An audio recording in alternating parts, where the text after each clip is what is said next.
And we're live. What is up, Copy Squad? I got the one and only Jon Benson with me today. And we were just chatting about everybody's favorite topic in the studio, AI. So I really, feel like it's a topic that we could just jump right into. I know it's like top of mind for you. I know that's like what you're working on like around the clock right now. So I want to hear about, and I asked my email list, like, do they have any questions for Jon and any questions about his AI, what he's working on? And the very first question I got at the top here is, I simply want to know, how's this AI application different than ChatGPT? And I bet you could. Let's start with what you think is like wrong with like AI and the stuff that you think that we can fix or improve upon and all that. Yeah. Well, okay. So first of all, I mean, I say this with hello, everyone. Hello. Hello. I say this with all due respect to Chat and Jasper and other AI apps. So when I say that their copy sucks ass, it's really pretty fucking terrible. And you can prompt it to get. Oh, I should have asked you if I could swear. Yeah, swear. So I generally, wouldn't have this. listened anyway, but Yeah, I feel like this interview is going to actually be like usually this is a podcast where we shoot the shit. I swear, just to get on the same page. So this is usually where we shoot the shit with just like marketers and like they can get a peek behind the curtain. But I actually feel like I am going to interview you because I don't know. I know nothing about AI. I yeah. have just kind of been ignoring it. I'm not going to lie. It's cool, man. It's cool. I get it. I've been doing it 6.5 years with indirectly because CopyPro is an AI, but it was built to get along with AI and to accentuate AI, and it's doing such a great job of that right now with Chat and Jasper, and it will do a great job with Benson. Is the name of my AI? It's my last name without vowels, BNSN. So yeah, because these apps they're not antagonistic. They're only in certain ways, I guess you could say, antagonistic. They're meant to be complementary of each other. They do completely different things. So it's important to note that. But as far as Chat goes, I teach a course, 2 of them, on AI and how to use AI with CopyPro, Jasper, and Chat. We call it Trio because there's 3 applications, right? And we start by showing you what is really wrong with just going to an AI platform. If you go to Jasper and you choose their AI DA formula, for example, or if you go to Chat and you say, write me 3 emails to promote a webinar and blah, blah, blah. Chat has only a few models inside of it that it can really grasp onto without a far, far more prompting. And that includes what we call pre-prompting, formulas, all sorts of things you have to send along with that prompt to get it to do what you want it to do. But if you're just typing in prompts and typing in, you can type in sub prompts too, like prompts within prompts. It invariably sounds, and this is the way I teach it, it sounds like a radio guy. It never fails. It's soulless copy. It's like, are you tired of this? Then you're ready for this. It's that thing. And I mean, it does that almost every time you let AI go off on its own. It's going to write that, tell me you're not tired of this. Well, I am. And so that's why I created so-and-so. I mean, I sound like a radio guy because that's exactly what copy it is. It's like they modeled 1950s radio people when they modeled the AI for this. One of my marketers, email writers, he's been tinkering with it way more than I have, because I am like the old dog now. Like yeah. I'm the curmudgeon who's like, I ain't messing with the robot race. So he showed me an email. He's like, what do you think about this email? It was for this. He's going to ask people to send in questions, and he's like, hey, I got Jon Benson coming on, and he said, what do you think of this email? And I was like, well, I hate the intro. I hate this line, well, you're in luck. I hate that when it's like, I don't have a way to transition to what I want to talk about. So I'm just going to say, like, are you having this problem? Are you having that problem? Well, you're in luck. And I was like pointing it out. I was like, this is gross. And he was like, well, ChatGPT wrote it. And I was like, oh, it makes sense. Like, why would you write this corny shit? And I'm surprised it didn't say, well, you're in luck, introducing. And so, because that's the kind of shit that. So Ian Stanley described it as soulless. And that's a really good explanation for what Chat and Jasper without, or any AI in GPT-3 will sound like, without a lot of prep work, shall we say. And what I did over the past year, funny enough, it wasn't with CopyPro, because what happened is Jasper reached out to me. I guess it was near the end of last year, and they said, "Hey, we want to put an A-list copywriter in Jasper, and we want to use your stuff for VSLs. Are you interested in doing that?" And I like kind of laughed, because I'm thinking to myself, I mean, I know of AI more than I know AI, because CopyPro is kind of getting ready for CopyPro has a little small AI component, but it's not AI. And so we knew how AI had to process some information. And I was like, but we don't even have VSLs in AI, like long form VSL. So that's in Now VSL for a reason, because these are two separate things, and they really do require really different models. And so I said, yeah, I'm more than happy, because I'm not afraid of the competition. I'm not, if it gets more people out there, great. Because the training for Now VSL is still the training, and you still need both. It's really training that has a script writer with it. So I I sent them the VSL formula, and they were like, "Oh, holy shit! Just there's no way. There's just no way it can do this." I go, "Yeah, it's like an hour long. It's like an AI has a 4,000 character readback, and so you could do it if you built it out like with an insane amount of build and everything like that. Hint: we can do it. So what makes our AI different? We can do shit like this." And I'll talk about that in a moment. But so they can't do this. And can they do it? Like, of course they can, because they have 80 engineers working for them, but that's not their top priority. So when we sent it over there, we basically said, well, I'll tell you what, why don't we do a 60-second VSL, 60 to 90 seconds. Great. Let's start there. And so Jasper has the 90-second mini, what we call the mini VSL inside its user interface now. So, and it writes a VSL that is kind of sounds like ours, and kind of doesn't. It's close. It's not perfect, but it's good enough. And we were like, wow, this is really cool. And it's short, and that's cool, but that's a start. And people started catching on to like, oh, well, maybe this can do some other things. And in the process of doing this, my dev team was like, hey, Jon, well, I think we can build we call it a blueprint in CopyPro and a blueprint in Now VSL. And so we can build the blueprint for Now VSL for the users. Right now, they have to fill out one line at a time, and it takes forever. I think we can build it. I think we can actually build it, because unlike what's going on in Jasper and Chat, is we can actually call based on a series of commands and in protocols and in context. So we can ask much more intelligent questions. We can send it all at once, all this kind of stuff. I won't go into the programming boring details. Yeah. But One of the things you said was like, you need to do it one line at a time. yeah. Like, you have to do what exactly one line at a time? Well, okay. So if you ask Chat if you get a prompt in Chat, for example, and well, let me back up and say this. One of the biggest misconceptions out there is it's all about the prompts. Most people who say that, that's a sacred cow right now in the AI. I mean, AI has been around for like 2 days, but there's already sacred cows, and the prompt thing, like ask the right questions, is a big one. Been around about 8 minutes, but so yeah, it's not about. We don't even use prompts in Benson, so it's not in the way that people are thinking of prompts. So it's not about prompts. And when I was teaching, still am teaching the trio stuff, we use prompts as the last resort, and we only use a few. It's only after we have the stuff that comes above the prompt and stuff that comes after the prompt that we actually get the results that we're looking for. And in that case, AI starts looking really damn magical and really awesome.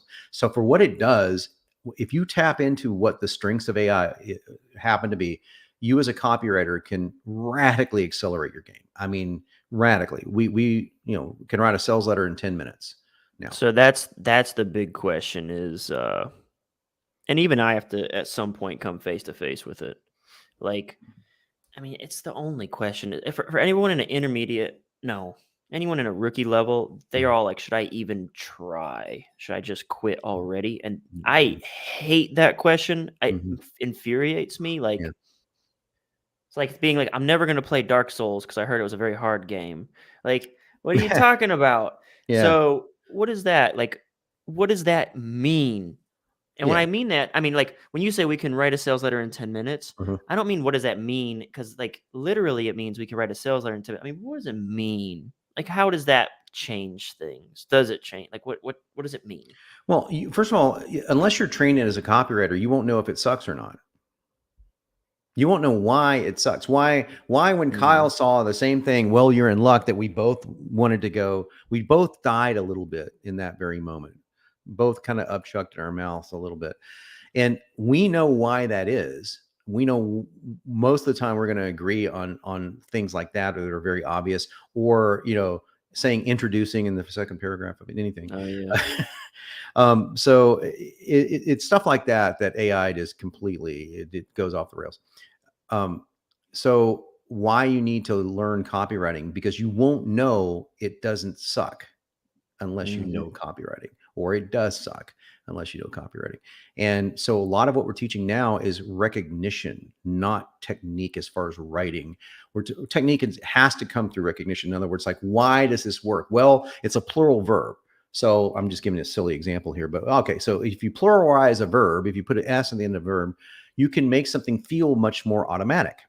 Well, that's a copywriting trick that you can train AI on. We have, but it's not something that the average person or even the average copywriter is going to be able to instantaneously spot. But if you see something that comes out of AI and it doesn't have a plural verb to it, and you go, oh, what if we pluralize that verb? We can change the whole context. Just that one thing alone can make your conversions double on a headline. So, I mean, I'm not saying that it always does. I'm saying that it could, right? So, or knowing that that on the different lead structures that would come in an email, for example. Well, this is a curiosity lead. This is a contrarian lead. This is if you don't know those kind of copywriting basics and how they're being produced by AI, the AI will totally bamboozle you. It will, because when you see the magic cursor and then the little words appear magically afterwards, people I know that are good at this stuff, they get suckered in. I mean, I've seen posts from marketers that we know going, look what chat wrote. I can't believe it. And I'm not lying. I'd say 8 out of 10 times I'd text them. I go, that totally sucks, man. Yeah. I I mean, think, it's to terrible. play You're devil's pretty proud of advocate, this. I have to, but to play devil's advocate, I think, yeah, it probably sucks. I think though that we're amazed that something could produce like quote quote Sure. original work. Yeah. This is something okay. This is Yeah. something I was just talking about with Tyler like through 2, 3 days ago. We're sitting on my Mhm. couch and I said, we witnessed the Google era. We witnessed the rise of Google and we lived through it. And then Mhm. either he or my sister was like, "Well, what you think Google's going to end?" And I was like, Mhm. "I don't think there's any need for Google with AI because what do you use Google for? You use it to locate information, and Right. whenever you can just plug in on any device, the AI is on there, and just say, "What's the information?" The AI Right. just comes back. There's no Google search. Yep. There's no SEO websites that are just a absolute pain. There's no banner ads in your face. There's no pop-ups, no cookies. AI just delivers the information straight. That's Mhm. what I see AI. And Yeah.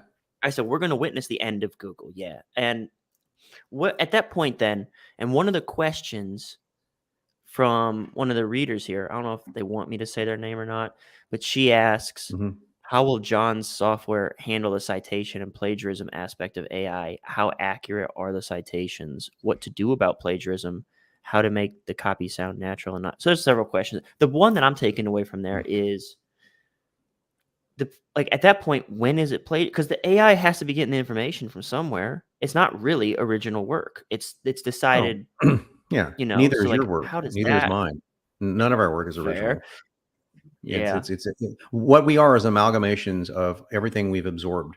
And so that is what AI is. It's an amalgamation of everything it's absorbed. So as it grows in intelligence, and that's kind of a scary thought, it becomes more and more intelligent as a writer, as more and more intelligent as anything else it's trying to do. So what we wanted to do is direct it in the right direction, because this is inevitable. You cannot change it. If you are one of those people that are just lamenting that technology is progressing, then I'm sorry. There's nothing I can do to help you there. But I can say, well, wouldn't you rather have a hand in directing it into something that is better? Like, we can direct it toward copy patterns that are better. And I'd rather it go toward patterns that are really good and really strong and learn to write inside of that pattern than just to do what it's doing now, which is like, yeah, so like, I'm just gonna just write me an email. Okay, hi there. I mean, it's so ridiculously gay. It's awful. It's South Park gay, not homosexual gay.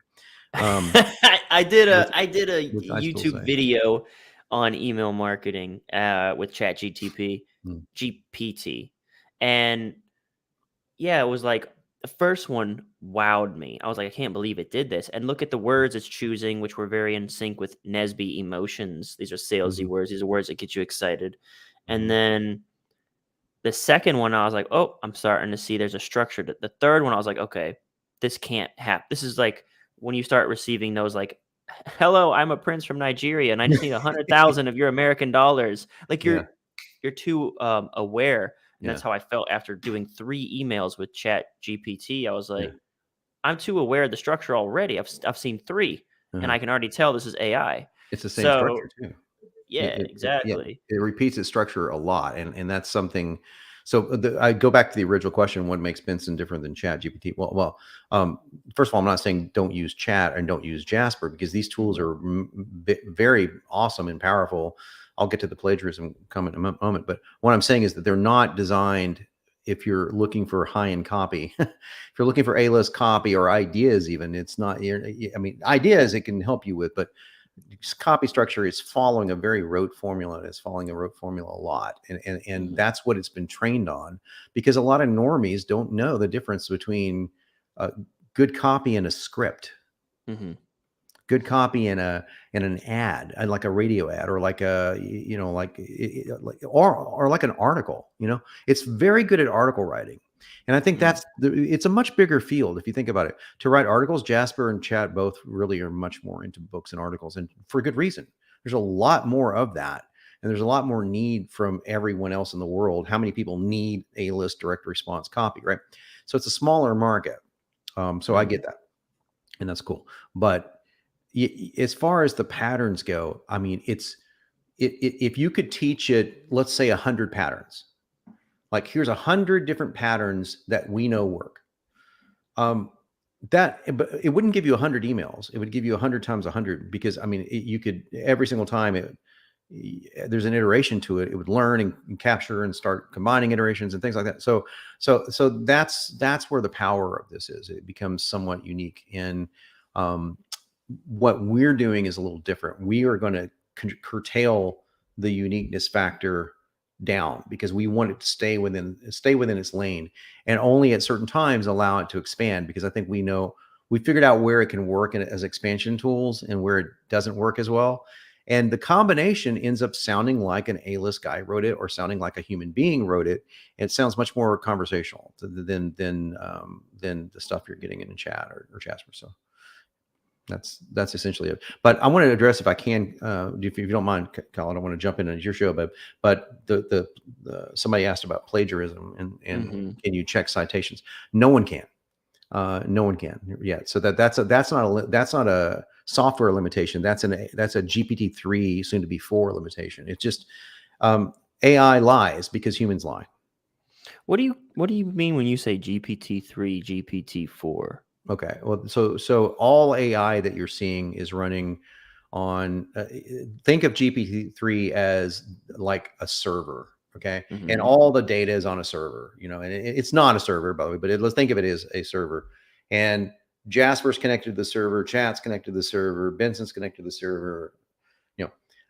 And all we're doing is putting an interface before the server. So we're saying, hey, here's our pretty website, go here. Like Google has its interface and it goes to the same web as Bing does, yet they give different results because they have different engineers sending different calls to look and search for data. So the same thing is true of AI applications. So it's basically the better ones, like Chat, is just one little window, right? It's just it is literally like a text chat, right? So the engineers are very clever, and they're like, okay, if somebody says, tell me more about blah blah blah, it's like it's sending a prompt to OpenAI GPT-3 and saying, give me back this information, right? Mm. So that's basically what GPT-3, like I said, soon to be 3.5, soon to be 4. That's what it does. That's what AI is for all practical purposes. So when some people ask me like, "Are you guys using GPT-3?" Well, I don't know anyone who's not, because I don't. There may be some other platform out there, but it would take billions of dollars to train and time and all that kind of stuff. So with that in mind, plagiarism is, if you're talking about plagiarism, like if I'll give you an example. How many times have you heard this lead? If you want to lose weight and feel better than you have in decades, this may be the most important letter you've ever read. Mm-hmm. Have you heard that before? Yeah. The answer is like, if you want to protect and grow your retirement, from my financial sector, it'd be, if you want to protect and grow your retirement faster than you ever imagine possible, this would be the most important message you'll read today, right, possibly this year. Right. Now that's Gary Halbert. That's plagiarism. If you're defining plagiarism as in borrowing somebody else's lead, that is the definition textbook of plagiarism. Yet every copywriter that I know has used that lead because it works, and because you can't trademark a lead. That's not how this stuff works. Plagiarism, the way that we define it, is if somebody lifts something word for word, someone takes an email and says, "Oh, I'm just going to send out the same email and change the URL." Those kind of things are plagiarism. And this is from a guy. I hope that you all understand this. That's been ripped off. I would say, I created the VSL, so think of it that way. How many times has that been lifted? It's like, I don't get paid for everyone that I wish I did. That got paid for every time somebody uses a VSL, even though that's my quote unquote intellectual property. So plagiarism is part of this business, and I'm not saying that it's all fine. We do it naturally. Like, I got the idea of pluralizing verbs from Gary Benzavenga, or I got the idea to start bullets with verbs from this guy or from that guy. And so that's what we're doing. And that's what we're trained our AI to do, to, if you will, borrow from the greats and put this together into something unique. So it's not just wholesale swiping something and saying, "Hey, look, here's Todd Brown's email." It's just reworded, for John. Yeah. I got a personal question then for you on that with the VSL thing. The VSL thing is so big. It's such a format, it's like a thing, like it's tough to be like, but like for things that you may have coined or termed or labeled, I wonder about this, because I have this split emotional reaction when I will see people on Instagram, on YouTube, on LinkedIn, all over the internet, teaching very specific principles with like weird names that I invented. So like Nesby, new, easy, safe, and big. And I'm like, does this mean I've made it? Like I've entered the copywriting zeitgeist now that it's now just become commonplace to say things like Nesby and no mention of Kyle Milligan, right? Like, it's just like, are you using the Nesby emotions? You fool! Like I hear someone else saying that on their video, and I'm like, I don't know how to feel. Am I happy? Am I frustrated? Am I like, I don't know. I don't know what would you say? You've been around that. Lesbian. I thought you were saying lesbian emotion. So lesbians. I completely misunderstood that, and it really affected my writing quite severely. Well, what do you do when stuff like that happens in your career? Like, you just kind of, I look at people like you, and you just let it roll off your back, or do you feel pride from it? Or what? Yeah. How does that work? Both. Didn't you tell me you invented the pattern interrupt term? No, I didn't. I put the first pattern interrupt in a VSL, and I think I invented the non sequitur interrupt, which is, hey, this is, hey, my name is Josh, and this is a fish. This fish is going to teach you how to get laid. Oh my God. But that's right out of, that's just NLP 101, basically. It's pattern interrupt. So I didn't invent that, but I was certainly one of the first to use pattern interrupts in a video sales letter, specifically that one. My first one was this: "I'm John. This is my magic jacket, and it helped me lose 78 pounds of fat." And so that just kind of stuck, and that's still. And by the way, I trained Benson on how to create non sequitur interrupts, which is really interesting. It created an interrupt in a nightmare story a couple of days ago, and I read it, and if I wouldn't have known, I would have swore that somebody that took my courses, that really can write, wrote this stuff. I mean, it was like, I'm like, okay, this is freaking crazy. So that's where AI has its place. With something like that just struck me because of the way that this is something that always sort of separated what I would call clickbank writers from financial writers, where because it's so heavily regulated and so heavily scrutinized, like Mhm. I don't think a big publisher with, say $1 billion or something to Mhm. lose Mhm. would be like cool with you having AI copy that might have just come out of thin air versus like, because when we write a promo, we Mhm. have a Google or Word doc, and then like every line has a comment and a source because we have to be able to Yeah. back up Yeah. Yeah. everything we say Yeah. in financial, Yeah. because Yeah. the SEC and the FTC and all those people look over us. Yeah. So Yeah. That's different. that could be a moat. Could that be a That moat? is You tell definitely me. a moat. That is definitely a Yeah. moat, at least for now. I mean, it's the question is what's GPT-4 going to look like? All I've heard from the developers that I know is that it makes GPT-3 look stupid. So I don't know. My best email right now is the subject line, "This makes chat look stupid," Mhm. which is true. But and so yeah, Rich Sheffrin just sent that out for the webinar we're doing tomorrow, and he's like, "Holy shit, man! I got this incredible." Well, yeah, because but this GPT-4 supposedly makes GPT-3 look stupid. Are So you who knows what's going to come out of that? I don't let know. me let me ask you this. Let me sort of pitch you a little bit. So are you this webinar that you guys are doing, is this going to be specifically for your Benson No, program? No. no, Is no. it going to be instructional for how to use AI and stuff like that? Yeah, and On because we're going to still teach what we call Trio even after Benson comes out, because until Benson is integrated with everything, sales letters, VSLs, and we have creations for every single one of those. Meaning it can create them on the fly, Mhm. or with very little effort. Then yeah, tools like we need to teach people how to use a 10-minute sales letter strategy. Now, do professional copywriters need to know this? If you want to save a lot of time, because this can do things like build benefit blocks and build what we call like research blocks and things like that, so to where you can accelerate the more rote part of your sales messages.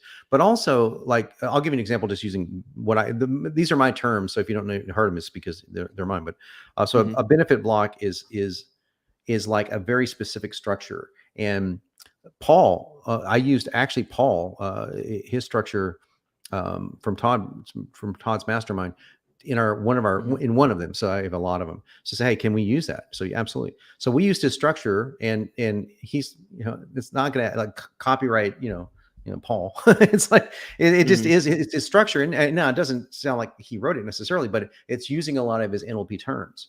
And so I really like this NLP terms where it says, rather than this, you this, and that lets you Mhm. X. So we put all this in there, and then you can see it and go, I would say it a little bit differently, but at least you've got the NLP framework around it, and you don't have to think about like, oh, what do I write here? So I guess that's where the way we're teaching it right now is extremely valuable for copywriters to get it into, just for, if not anything else, check your work, Yeah. or write a lead. We can rewrite a So lead to a sales letter in seconds. So I I oh, think if you're up for it, I think my people would love to hear that from you, what? inside of my Copy Squad program. Oh yeah, sure, yeah. I'm putting you on the spot there just a little bit, but I don't know would what you're talking about here, from like the trio stuff. You mean how to? however that you Yeah, could give them some insight. I think the trio stuff like sounds good enough that like it could be universally beneficial yeah. without having to have any specific like I feel like the way you're describing it, like someone could take that and do better, Oh like yeah, very oh yeah, quickly. yeah. I mean, it's we have two different levels of training.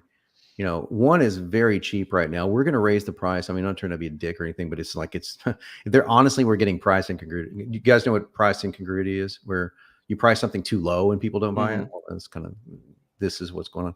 So originally we came out with a $6,500 training that was very in depth. It's like 25 hours long, and it Mhm. comes with a whole 6 months of training. Like, we do coaching every single week, and that's great. And we had people's like had the most crazy testimonials I've ever had in my career over that. Just Mhm. insane. I mean, you wouldn't. You go to the page, is the video after video after video, and then we said, well, let's put something out that's not so expensive. So this is like $500 to do the Mm. just the 10-minute sales letter training.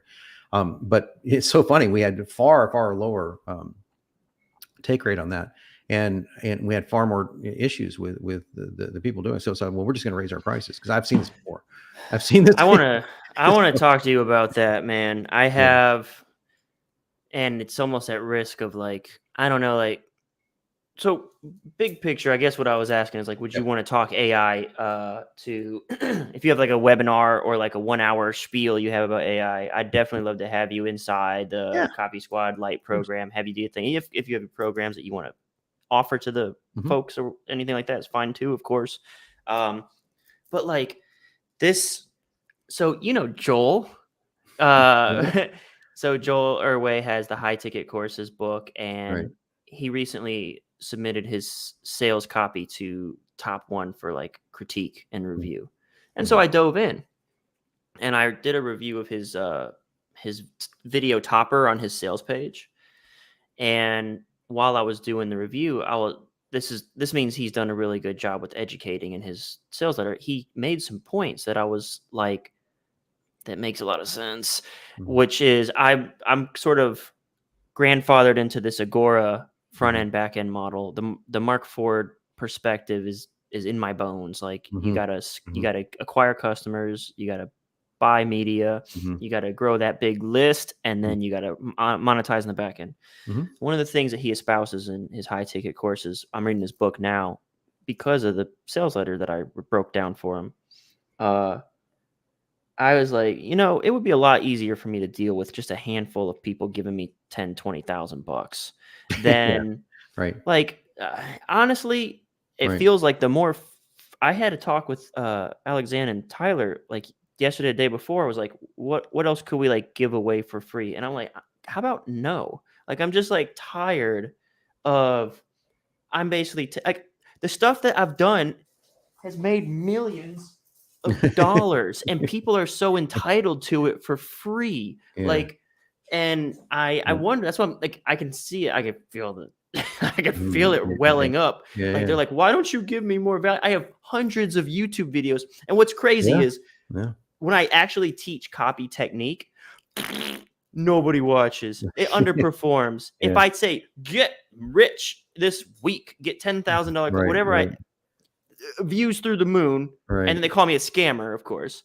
So it's like, what am I saying here? What I'm trying to say is, I feel your pain about like, it's funny, like the more available I try to make something, the more hell they make my life. The cheaper I bring the price, the more they demand. Like, I'm like, I'm just gonna shut it down. If you ain't got 10 grand, don't talk to me. And I hate to be like that, because that's like not who I want to be, and that's not how I want to be to the guys who are there are some dudes in my group who are like hustling, and they put in work every day, and I see them. So it's like, can you relate? Like, do you feel me? I mean, it's like I've had mostly really good relationships with customers, and had great experiences over the years. But the bottom line is, if you price something too low, you're going to get that incongruity, and you're going to have issues like that. And the other thing is, like you and I both have very popular, very growing YouTube channels, and mine's relatively newer, but there's the most common comment, I'm sure it's the same of yours, is there are courses I bought that contain less information than this. Is like, I get that every single day on a comment, right? So the need to give back to the public has been absolutely fulfilled by me. I'm like I've got that covered. Now is the need to, like, obviously take care of family, and also the things that I've worked 6.5 years for. So this AI trend that came along is something that a lot of marketers have jumped on.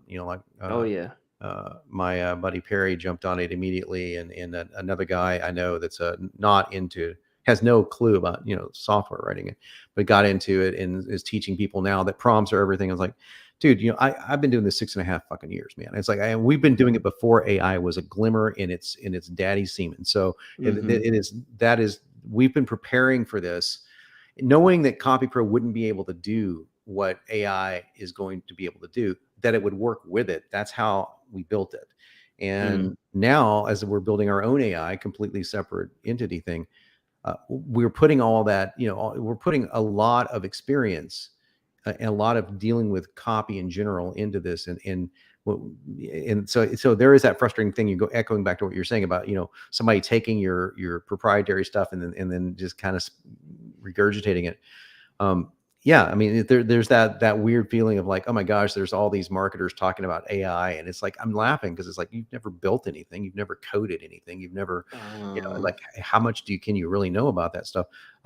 But it gets the information out, and there's some degree of help that it gives people. Hopefully, it all comes back around. There's a lot of theft out there, but so I guess we can put a pin in this conversation if you want to, but the conversation around plagiarism is like that's one that's near and dear to my heart because of what we do, but also because of the fact that people don't realize they're plagiarizing every moment of the day. They've never looked at how they actually know what they know, because none of us know what we know in a vacuum.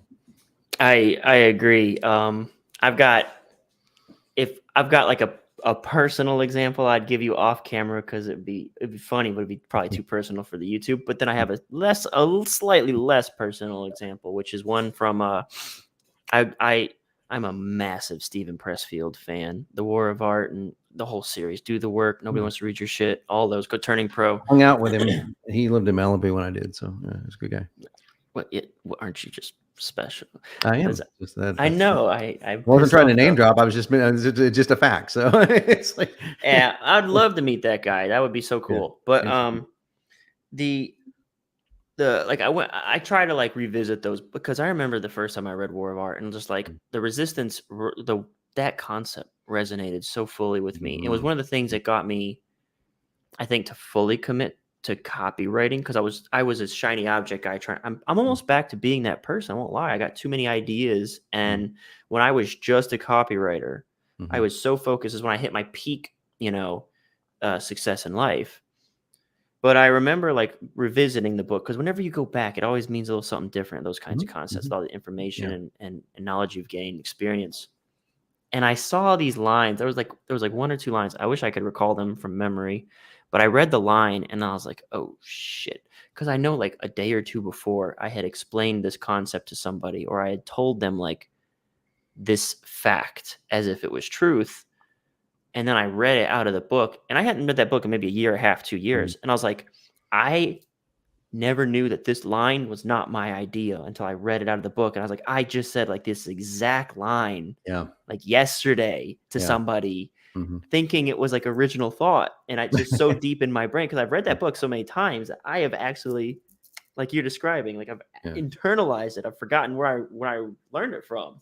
Yeah. I mean, it's very difficult, if not impossible, to have an original thought. But where the originality comes out is like you have a certain style. Like it's like you got, like I think about bands, for example. I grew up as a musician, and I can hear bands and just immediately tell it's a certain band, even before, like within 2 or 3 notes of hearing something, just because they have a certain style.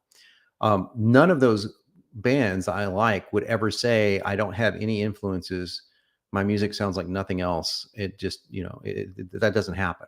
So, but what does happen is you get bands that don't sound like basically anyone else. You have bands like Radiohead, which is very hard to think of a band that can even come close to the sonic density that they have.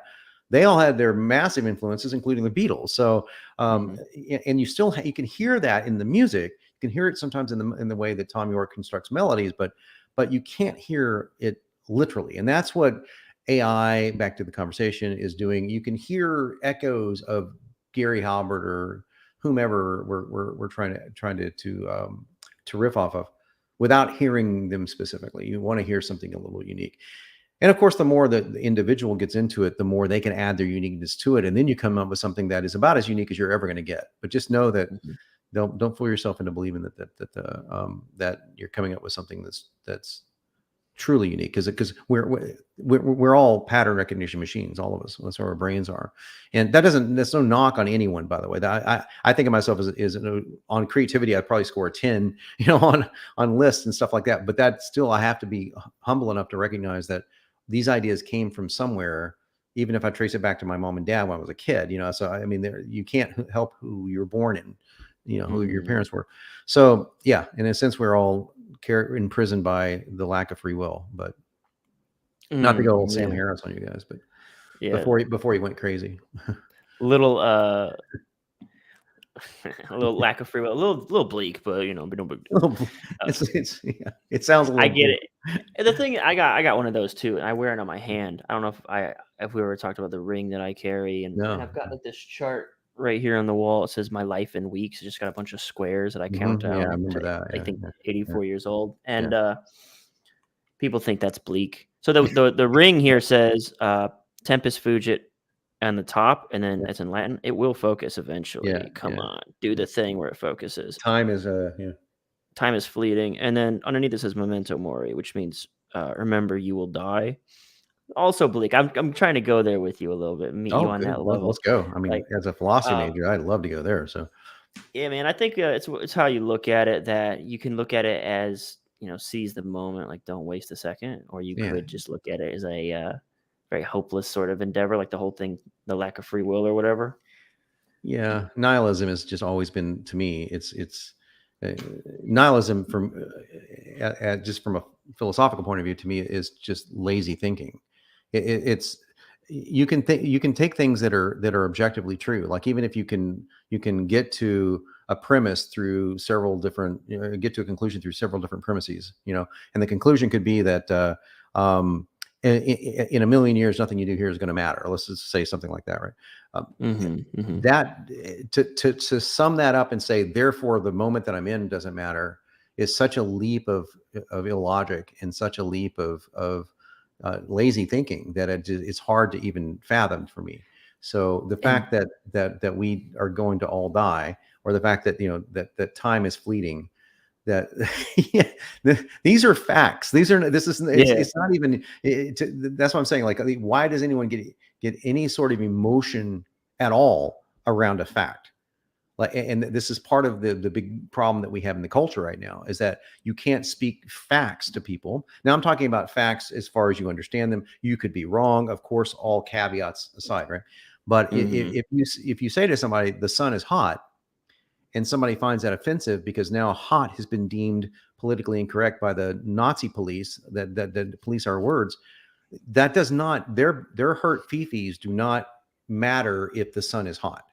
And I likewise, if I'm going to speak things that I either believe are true or know to be true to the best of my ability, the best of my knowledge, it doesn't matter if it's uncomfortable. It doesn't matter. It shouldn't be uncomfortable. It's just a fact. mhm. So it is a fact that we were going to die. Unless Elon Musk creates like some sort of crazy cyber life, and we can plug into the Matrix or something, and that's a whole other conversation we could have. But Right? yeah, They've, I got so many takeaways from that. I mean, one of the ones is like, I just sort of feel like, especially as a copywriter, I had friends who were into stand-up comedy, mhm, and then I've hung out with a lot of copywriters, and copywriters are a different sort of thinker. It's a type of profession where you're tasked with connecting dots that other people haven't connected. mhm, And so you're constantly looking at things through an objective viewpoint. The other thing you're tasked with doing as a copywriter is understanding someone's emotional blueprint mhm. and then working with it, which is a very nice way of saying manipulating it. Manipulate him. It's Right. exactly right. Yeah. Yeah. So I figured you were going. there, Yeah. there's a Ethical sort of manipulation. detachment that copywriters can have when dealing with controversial hot button issues. Like I could argue, like I did probably I was still living in North Carolina, so I had to be like I don't know, maybe like 5 years ago or something. Couldn't have been that long. Anyway, years ago I did a YouTube video about selling socialism, and I used Nesby as the framework. And I was Mhm. like, socialism is the easiest sell on earth. New system. It's easy for anybody who wants to get involved. It's safe because the government's going to endorse it. It's going to make a big difference in your life when you don't have to work Yeah. anymore. And I sort of laid out the case for how easy it would be for me to sell socialism, because I'm looking at it from a very detached. I mean, I'm not a fan of social. I like I like being Yeah. rewarded for my efforts Yeah. proportionately. I've even had people like, YouTube will suppress comments. I don't have to delete them. YouTube will suppress like violent or Sure. aggressive comments. Yeah. And Yeah. so a couple of them on one of my shorts recently that went out, I had a short, all it said was like, if you work really hard or something, it said like, if you're a really good copywriter, the money will chase you. And then I said, but have you done the work to make yourself a really good copywriter?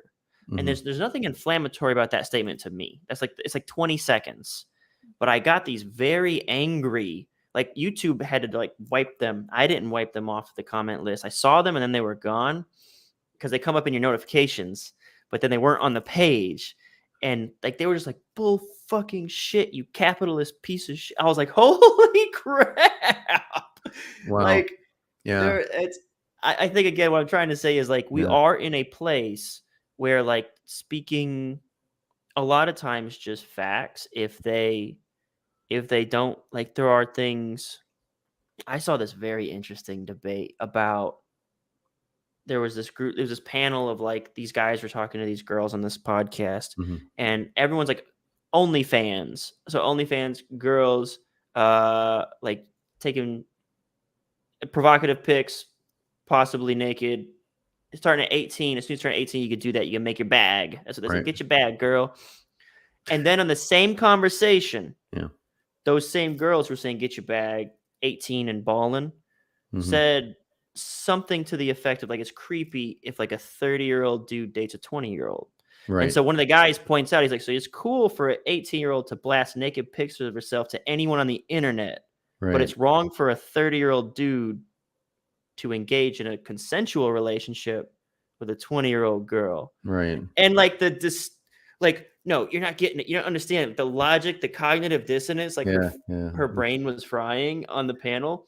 Yeah. It's like again, what I'm saying is like there are moments where like we are entering a thing where people are just so it's all emotional is what I'm trying to say, John, is like facts never factor in anymore.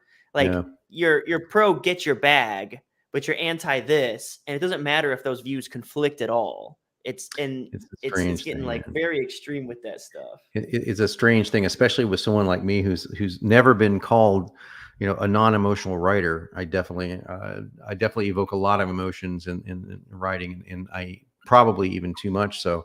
But I'm doing that as a way to kind of break through the cognitive distance of walls that people put up, right? And so if I can tap on the emotions in a really, really powerful way, then I can break down the walls and allow the prefrontal cortex to kind of catch up. Because right now, the prefrontal cortex is saying it's blocking things. It's got I'm skeptical. I'm dubious. I got everything going on. All the noise in the head. So I use emotions to get underneath that noise, and it's super important to be able to know how to speak in that language. Very, very important, because it bypasses your prefrontal cortex. But once it's bypassed, my whole side. That's exactly what I say. Yeah. So come back this way, then, because you have to justify things with logic, and there are certain things that just are what they are, right? And I think the ability to be able to look at reality square in the face, knowing that, by the way, if somebody in the chat is wanting to go like, well, how do you know it's reality? How do you know that you're even here? Okay, so if you want to get into existential thought or things like that. So let's give it the ontology. You have to have some sort of ontology. You have to have some sort of a way of determining what is true and going, I'm going to go in this direction. So assuming that we all exist, we can make that assumption for a moment, that we're not in a simulation, although there's good chances that we could be. But even if we were, it wouldn't matter, because it doesn't change the way we are. So all that stuff aside, you still have to deal with reality as it comes. And it just, if you can deal with it as closely as you can with saying, here's what I believe to be true, this is what it is, and disengage your emotional response from that truth, then you can save your emotional responses for the things that should evoke emotional responses.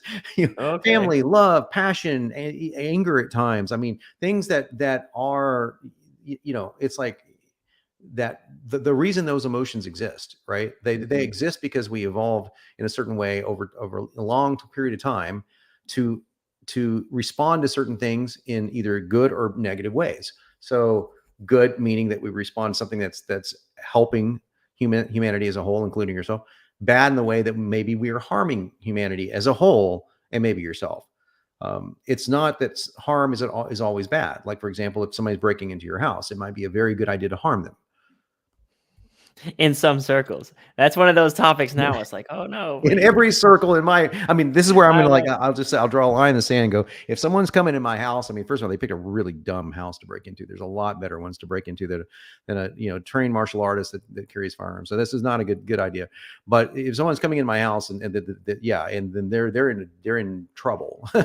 They better Well, be bringing a lot of people with them. yeah, and I'm sure And you're aware of this though. Like in other states now, it's basically like legal to just shoplift. Like they don't yeah, even I'm challenge you very well anymore. It's aware of like, that. Yeah. yeah, it's getting wild out there, Yeah. man. I'm And, with you. I'm Team John on this stance here. well, this goes back to in the cities that San Francisco is being one of them. They cannot look reality in the face, because if they do, they don't like what they see. They don't like what comes out of their mouths when they talk about reality, because it sounds bad, right? It Hmm. sounds mean, or it sounds Hmm. it's not mean or bad, or just if we look at it just as factual. Here's a fact. Here's what's going on. What can we do to address the problem? It Hmm. just seems so much more of a rational response than saying something factual and having some crazy person scream at you and call you a fascist. When Oh man, they yeah. can't define fascist, they can't even spell it, let alone The define it. it brings So it all. it's kind of weird. It brings it all like full circle here. Is where maybe it's just that. I don't know. There has been an erosion of emotion versus rational thinking and logic, Hmm. because it'll always offend somebody. Like I was saying, of course, someone breaks in your house, it's open season on that dude. Yeah. Like it's like you could do like Yeah. it's game over. But Not again, that there you are want people to, who would. but There are you yeah. have to. You're in a situation, but Yeah. like there are people that would be like, well, what about the robber's feelings? He might just be trying to help his family. And then they try to turn it this moral dilemma where it's really like, nah, you broke into my safe space. Now I'm not feeling safe. And so Yeah. it's like, I don't know, it feels a lot more black and white, but people are just like, Yeah. wait a minute, Yeah. PC, is it politically correct? I don't know. Like how do I feel about this? And like, Did you ever see? There's an old movie from the '80s, and they remade it with Ralph Fiennes and Ed Norton, and it was nowhere near as good as the original, called Manhunter. It was the prequel to Silence of the Lambs.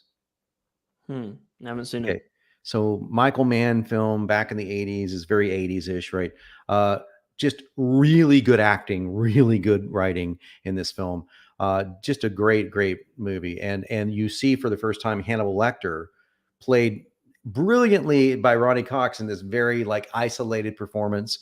And actually, I thought he was better than Anthony Hopkins, but that's just an opinion. Not that Anthony Hopkins isn't great, but so the point is there's a line in the movie I remember to this very day where the main character, who's a detective, is being asked about this guy he's chasing, and he said, "So, what do you think about this guy who was clearly abused by both of his parents? He grew up in this horrible household. He was like he had everything going against him."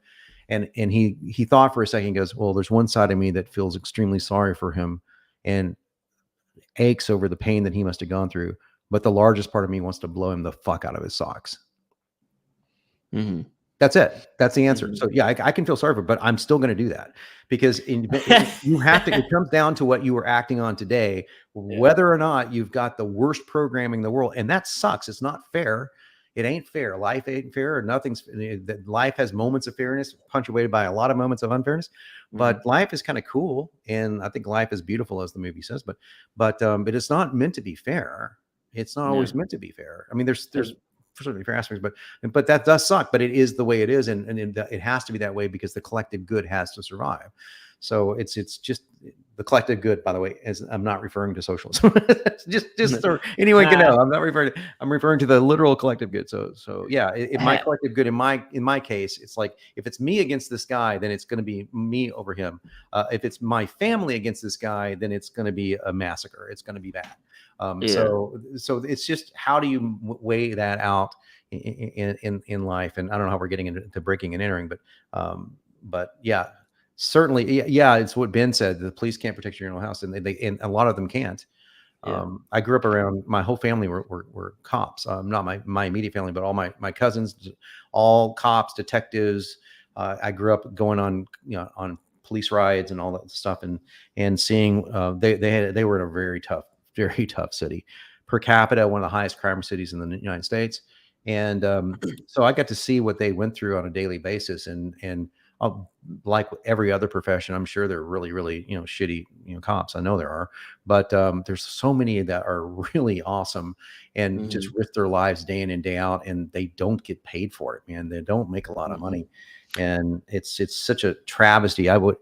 You see so many people not wanting to be a cop these days because of all the bad shit that's gone on, and some difficult stuff in policies, and police departments having to do all this kind of stuff. But that's another one of those cases where it's like someone not being able to do their job because of what looks political versus what is actually accurate. So if somebody's actually stealing something, should they be able to take them down and arrest them, or even shoot them? I don't know. I don't know the answer to that question, but I do know that if you don't look at things logically and you don't look at things as they are, you're never, and you constantly say, well, you have to take into account this guy grew up in this family who did this. Well, guess what? I'm going to keep going back. Well, yeah, but his parents grew up in this family that did all this, and his parents grew up in that family that you can do this till the cows, till you go all the way back to the creation, all the way back to the evolution of man. So what? So fucking what, man? The guy still did it. He needs to pay for it. Yeah. That's all right. We're Okay. all in agreement. It's almost nothing I could add to that. I remember it was funny. You brought me on for an email training, and I think it was supposed to be like a 30-minute call, maybe an hour. And I remember the first like 20 minutes, we ranted about something political for like 20, 25 minutes before we ever talked about emails. I'm having flashbacks. The question I sort of have for you off that is, so a lot of this is like, you're talking about two things. You're talking about emotional empathy, and you're talking about detached logic. And you have stated that, you use emotional empathy to sort of get around those barriers. And you use the words that I've always used, which is you got to speak that language.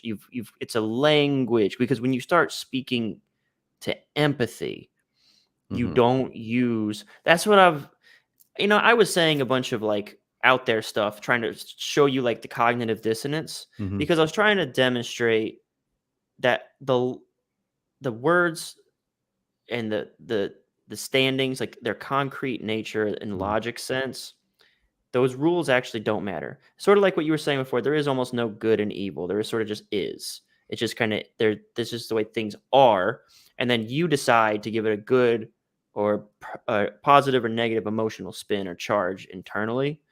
And I'm not entirely confident that's true, but I know what you're saying. That's yeah. I believe that there are good and evil things as we've defined them as good and evil. Yeah, but it does get much more complicated. I do envy my religious friends, because I grew up in a religious household, that have much clearer definitions of good and evil.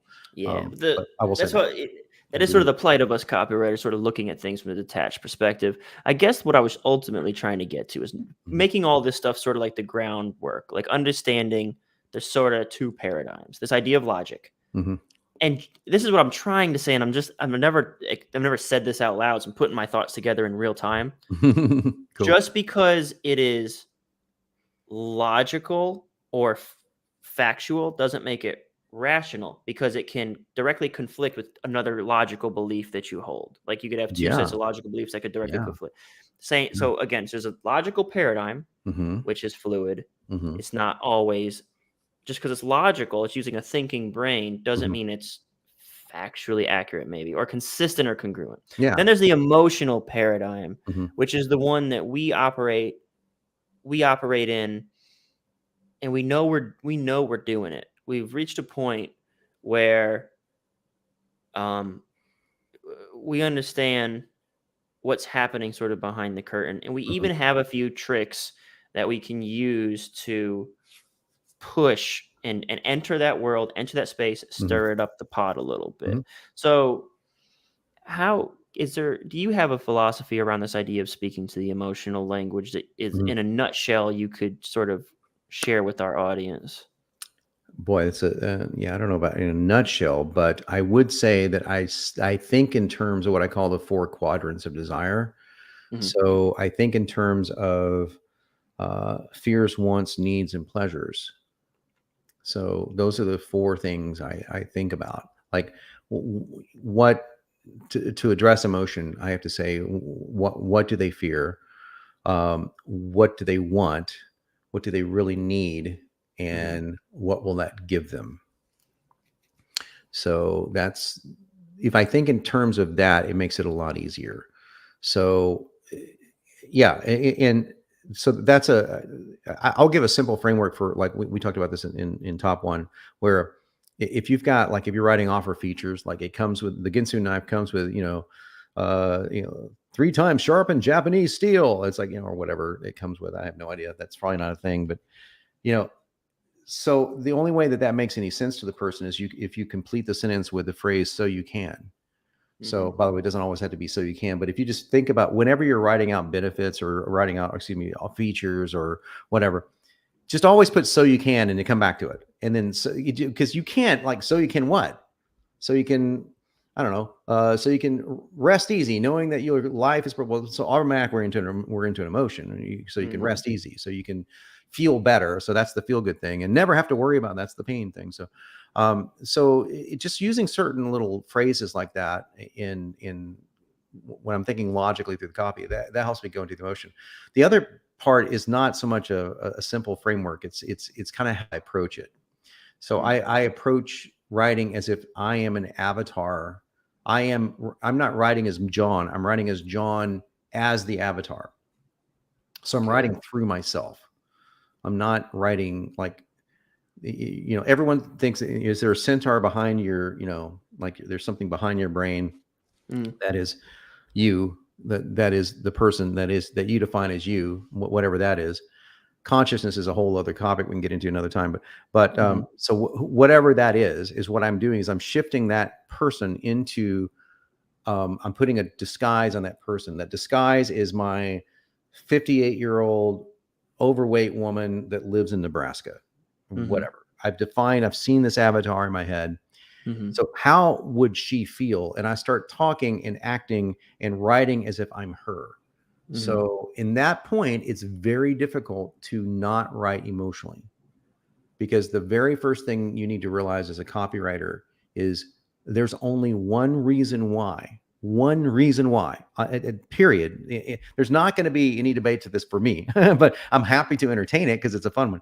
There's only one reason why anyone is reading anything that you're writing, anything, even if they're fans of your email.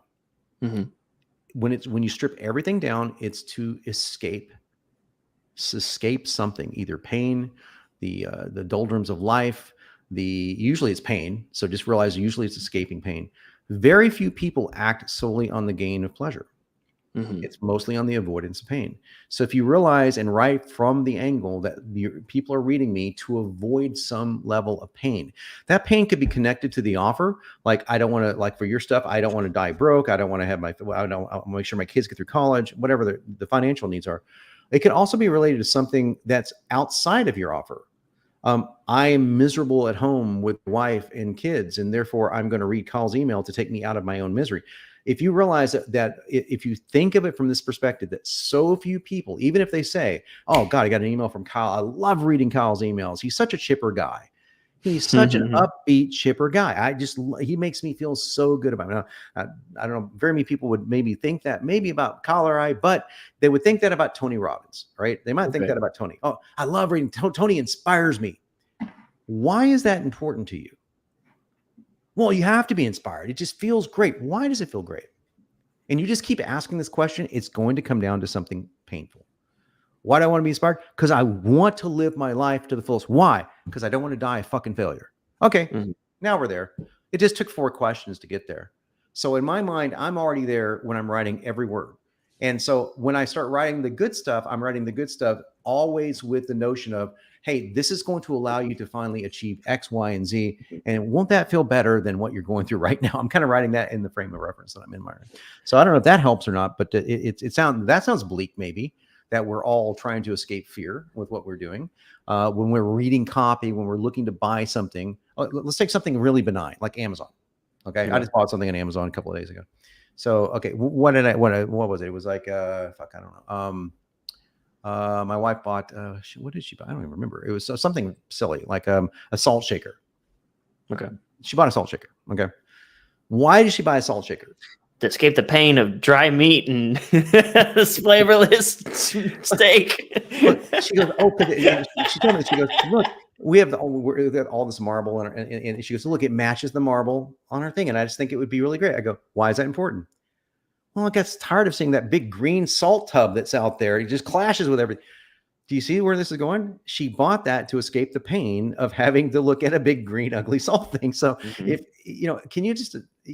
you just start writing with the knowledge that everything someone is buying is to escape some degree of pain, it always has that element on it. It's so much easier to write all the good stuff on top of that.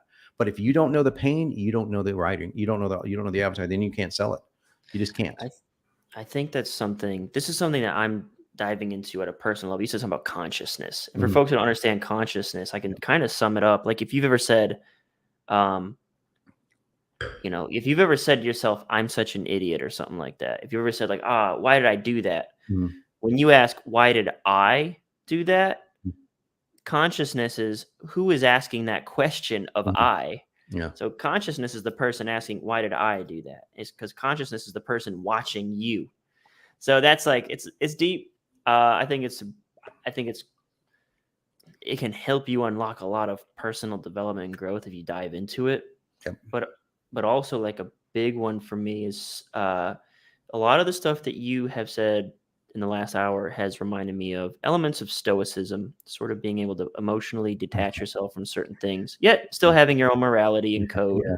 I hope so. Right. I was never a Marcus Aurelius guy, but he's kind of cool. So yeah. Right.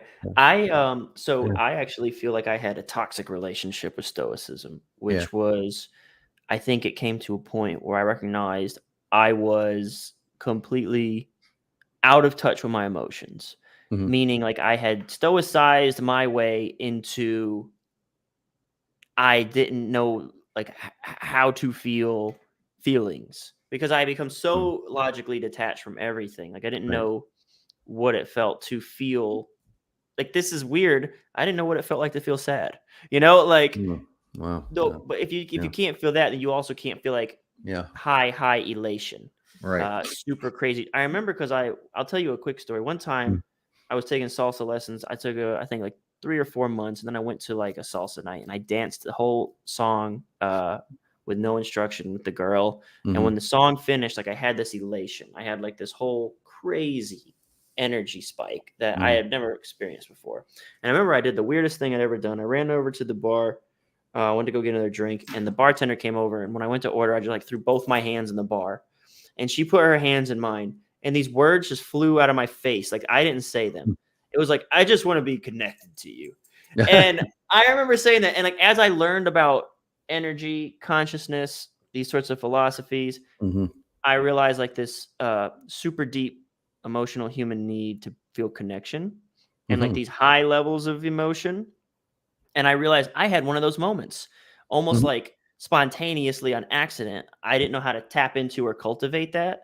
I just had one because I was like so excited. I finally danced as a white dude wallflower his whole life, who's been like socially introverted and a lone wolf isolationist by nature. To do that was like so out of the box for me, like blew my whole mind and world open. And I think one of the things here that I'm ultimately trying to talk about is I didn't realize that it was possible to be completely disconnected from emotion in that way until I started to see flashes of emotion, like bubbling over or popping out of nowhere. And like, what just happened to me? Oh, that's what emotion is. Yeah. And so when I started, I mean, I did what I always do with any topic. I read books about it. I read like 10 books on emotions and empathy and stuff like that. And as I started practicing these sorts of things of like tuning into sensations in my body and sort of being in touch with like, oh, this is me having anxiety about a deadline I have tomorrow. Like this right here. And the reason I'm screaming at Tyler, this is because I'm feeling anxiety, and I can check in with that now. But I think ultimately when you start to have this sort of awareness, I'm sorry for the long, I want to tie it back to copy. No, I did notice that when I started to realize that I'm having emotional states, because I never knew I was ever emotional. I always thought I was completely detached and logical. When I started to realize I was always in some emotional state, then I started to recognize, well, that means everybody's in an emotional state, even if they're not aware, like I was unaware. Right. And that gives you like this weird sort of superpower Yeah. where you can Yeah. start to read it on them, because if you're so familiar with your own states, you can read it on them because they're doing the same thing you'd be doing in that state. Mhm. And you can be like, you can use these empathy phrases and tools and Mhm. techniques to like, this is Mhm. what I'm saying about the whole logical cognitive dissonance, is you can win their favor over without ever saying a damn thing Mhm. logical, Mhm. if you Yeah. can just reflect that. Yeah. I mean, so dealing with copy and logic, you just justify by logic. That's, it's almost entirely an emotional exercise. Copy is, Mhm. right. But even if you're forming a syllogism, it's still emotionally driven. But it's, yeah, man, it's like as far as just tapping into what you were saying, like you had a self-actualization experience, that's a moment of self-actualization, which according to Maslow is a very rare experience for human beings. And those moments that you stick around, your moment in the moment you are self-actualized and feeling something that is kind of transitory beyond yourself. And I've had quite a few of those moments, and they're really cool. And they do wake you up to what really is out there, because we're kind of missing it all the time. Mhm. I know I'm kind of missing it all the time. But as far as the as far as writing to it, and I think you do have to be in touch with it yourself. And I've always been a very emotional person, so I'm talking about the ability to recognize logic and say that certain things are what they are, while being a very emotional person. So Mhm. this is a superpower. Everyone can cultivate. You can cultivate your emotions, and yet you can still remain. I'm not detached from the emotions. I still feel them, but Mhm. still being able to look at something where the facts do not drive my emotional response. Maybe Mhm. something that comes of the facts drive my emotional response. For example, it is a fact that there's a large percentage of the population in certain countries that are starving. That is a brutally hard, or way too large of a percentage would be one, right? But Mhm. there's a percentage in any population that is malnourished. Okay, that's a fact, right? And saying it as a fact, it's like that. I'm not saying that you shouldn't feel some degree of like frustration or even anger over this. What I'm Mhm. saying is that the fact itself shouldn't make you feel anything different than you normally would about the truth of the fact.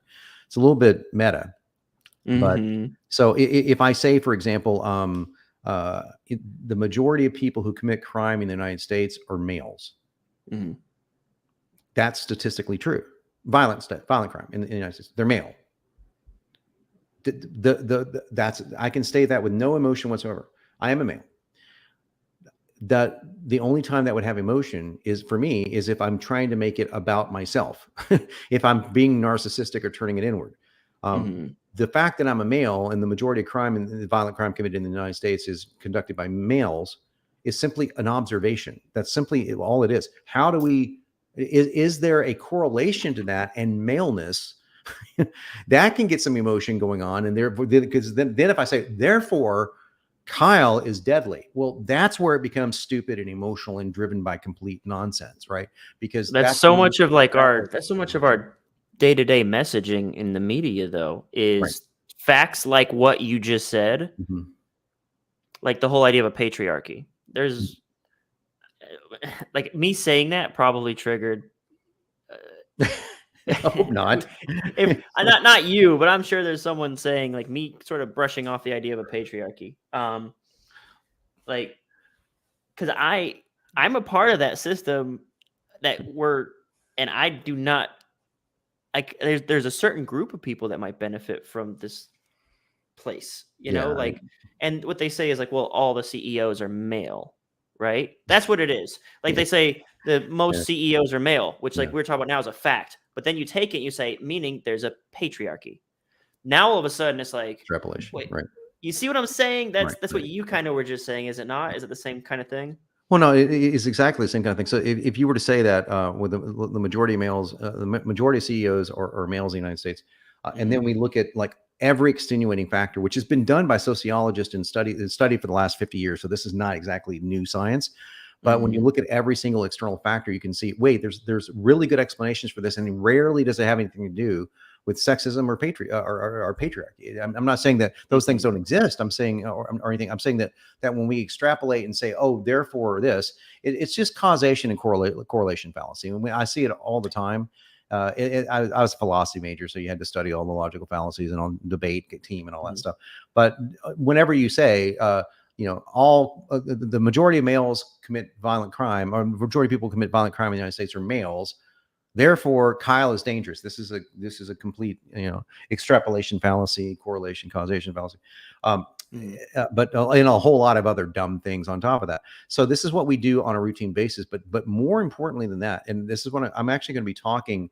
And crazy enough, in the second week of March, I'm going to be speaking in front of a lot of people from the Pentagon, of all things. A lot of people that are like high ups in Silicon Valley, Pentagon ex-generals, and I got invited to speak to this on talking about how we use language to persuade and coerce in negative ways, and what to look for during those things. So I'm going to be speaking a lot about presupposition and a lot about how the media frames things in such horribly presuppositional terms that it evokes this feeling of irrationality and emotional extrapolation.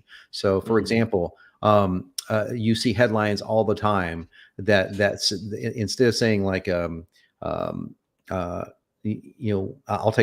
talk about a hot word here. I'll take Donald Trump as an example.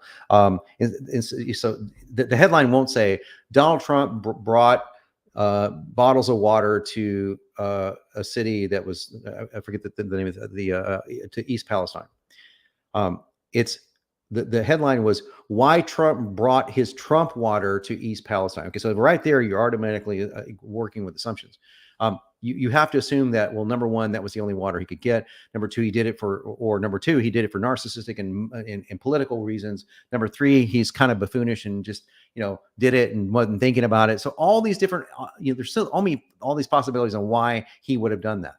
Well, rather than seeking the truth, and you're not going to get it from any politician, so you're not going to ask them, but rather than saying like, well, there are many reasons he could have done this. He could have done this, and this, and just report the story. That's not what they do. It's like Trump is a blatant narcissist. He's just, it's just stating it. It's just and these are not opinion pieces. These are journalists. So we lost the ability to journalism when we conflated emotion and logic at the same time. So when we are trying to justify our logical conclusions based on our emotional responses, this is a serious problem, and it's one that drastically affects the zeitgeist of the entire country, because so many people are reading this stuff and they're taking away what they're reading, and it's working like a charm. We're seeing the closest thing I've ever seen to a race war in my life brewing up in the United States over stuff that is, most of it, not all of it, most of it is blatantly false, as in demonstrably, statistically, observationally false. And yet the media is pushing this nonsense to everyone and trying to flame up this war. Now, why would they be doing that? You can go into, I have no idea. You go into all the crazy, some of them are conspiracy theories, some of them are logical theories, some of them are in the middle, and some conspiracy theories are proven to be true. I don't know the answer to that question, but I do know what's happening. So yeah, one of the expressions that pops into my head right then is like, don't confuse malevolence with incompetence. So what I mean by that is, I think what is quite possibly happening, the almost most simple explanation is our ratings are down. What gets clicks? Oh yeah. They're not even trying to like have this. I mean, it's creating it. It's compounding over time, but it's like, wait, we had low numbers on Sunday. Monday, run this piece because we know it'll do well. And I've seen it in marketing rooms. I've seen it in publishing houses. I know that numbers are down. We're just going to run this week. I know we don't really agree with it, but we've got to get more eyeballs this week. Yeah. And then those decisions are made, and then they're made again and again and again. And next thing you know, like you're saying, like now they're inflaming, they're doing this. Yeah. You just get people saying, I mean, because most people do not have either the mental bandwidth or the mental space, genetically or otherwise, to process the information at a level to where they want to go beyond what they read in the headlines. So the people that write headlines know this. They know this.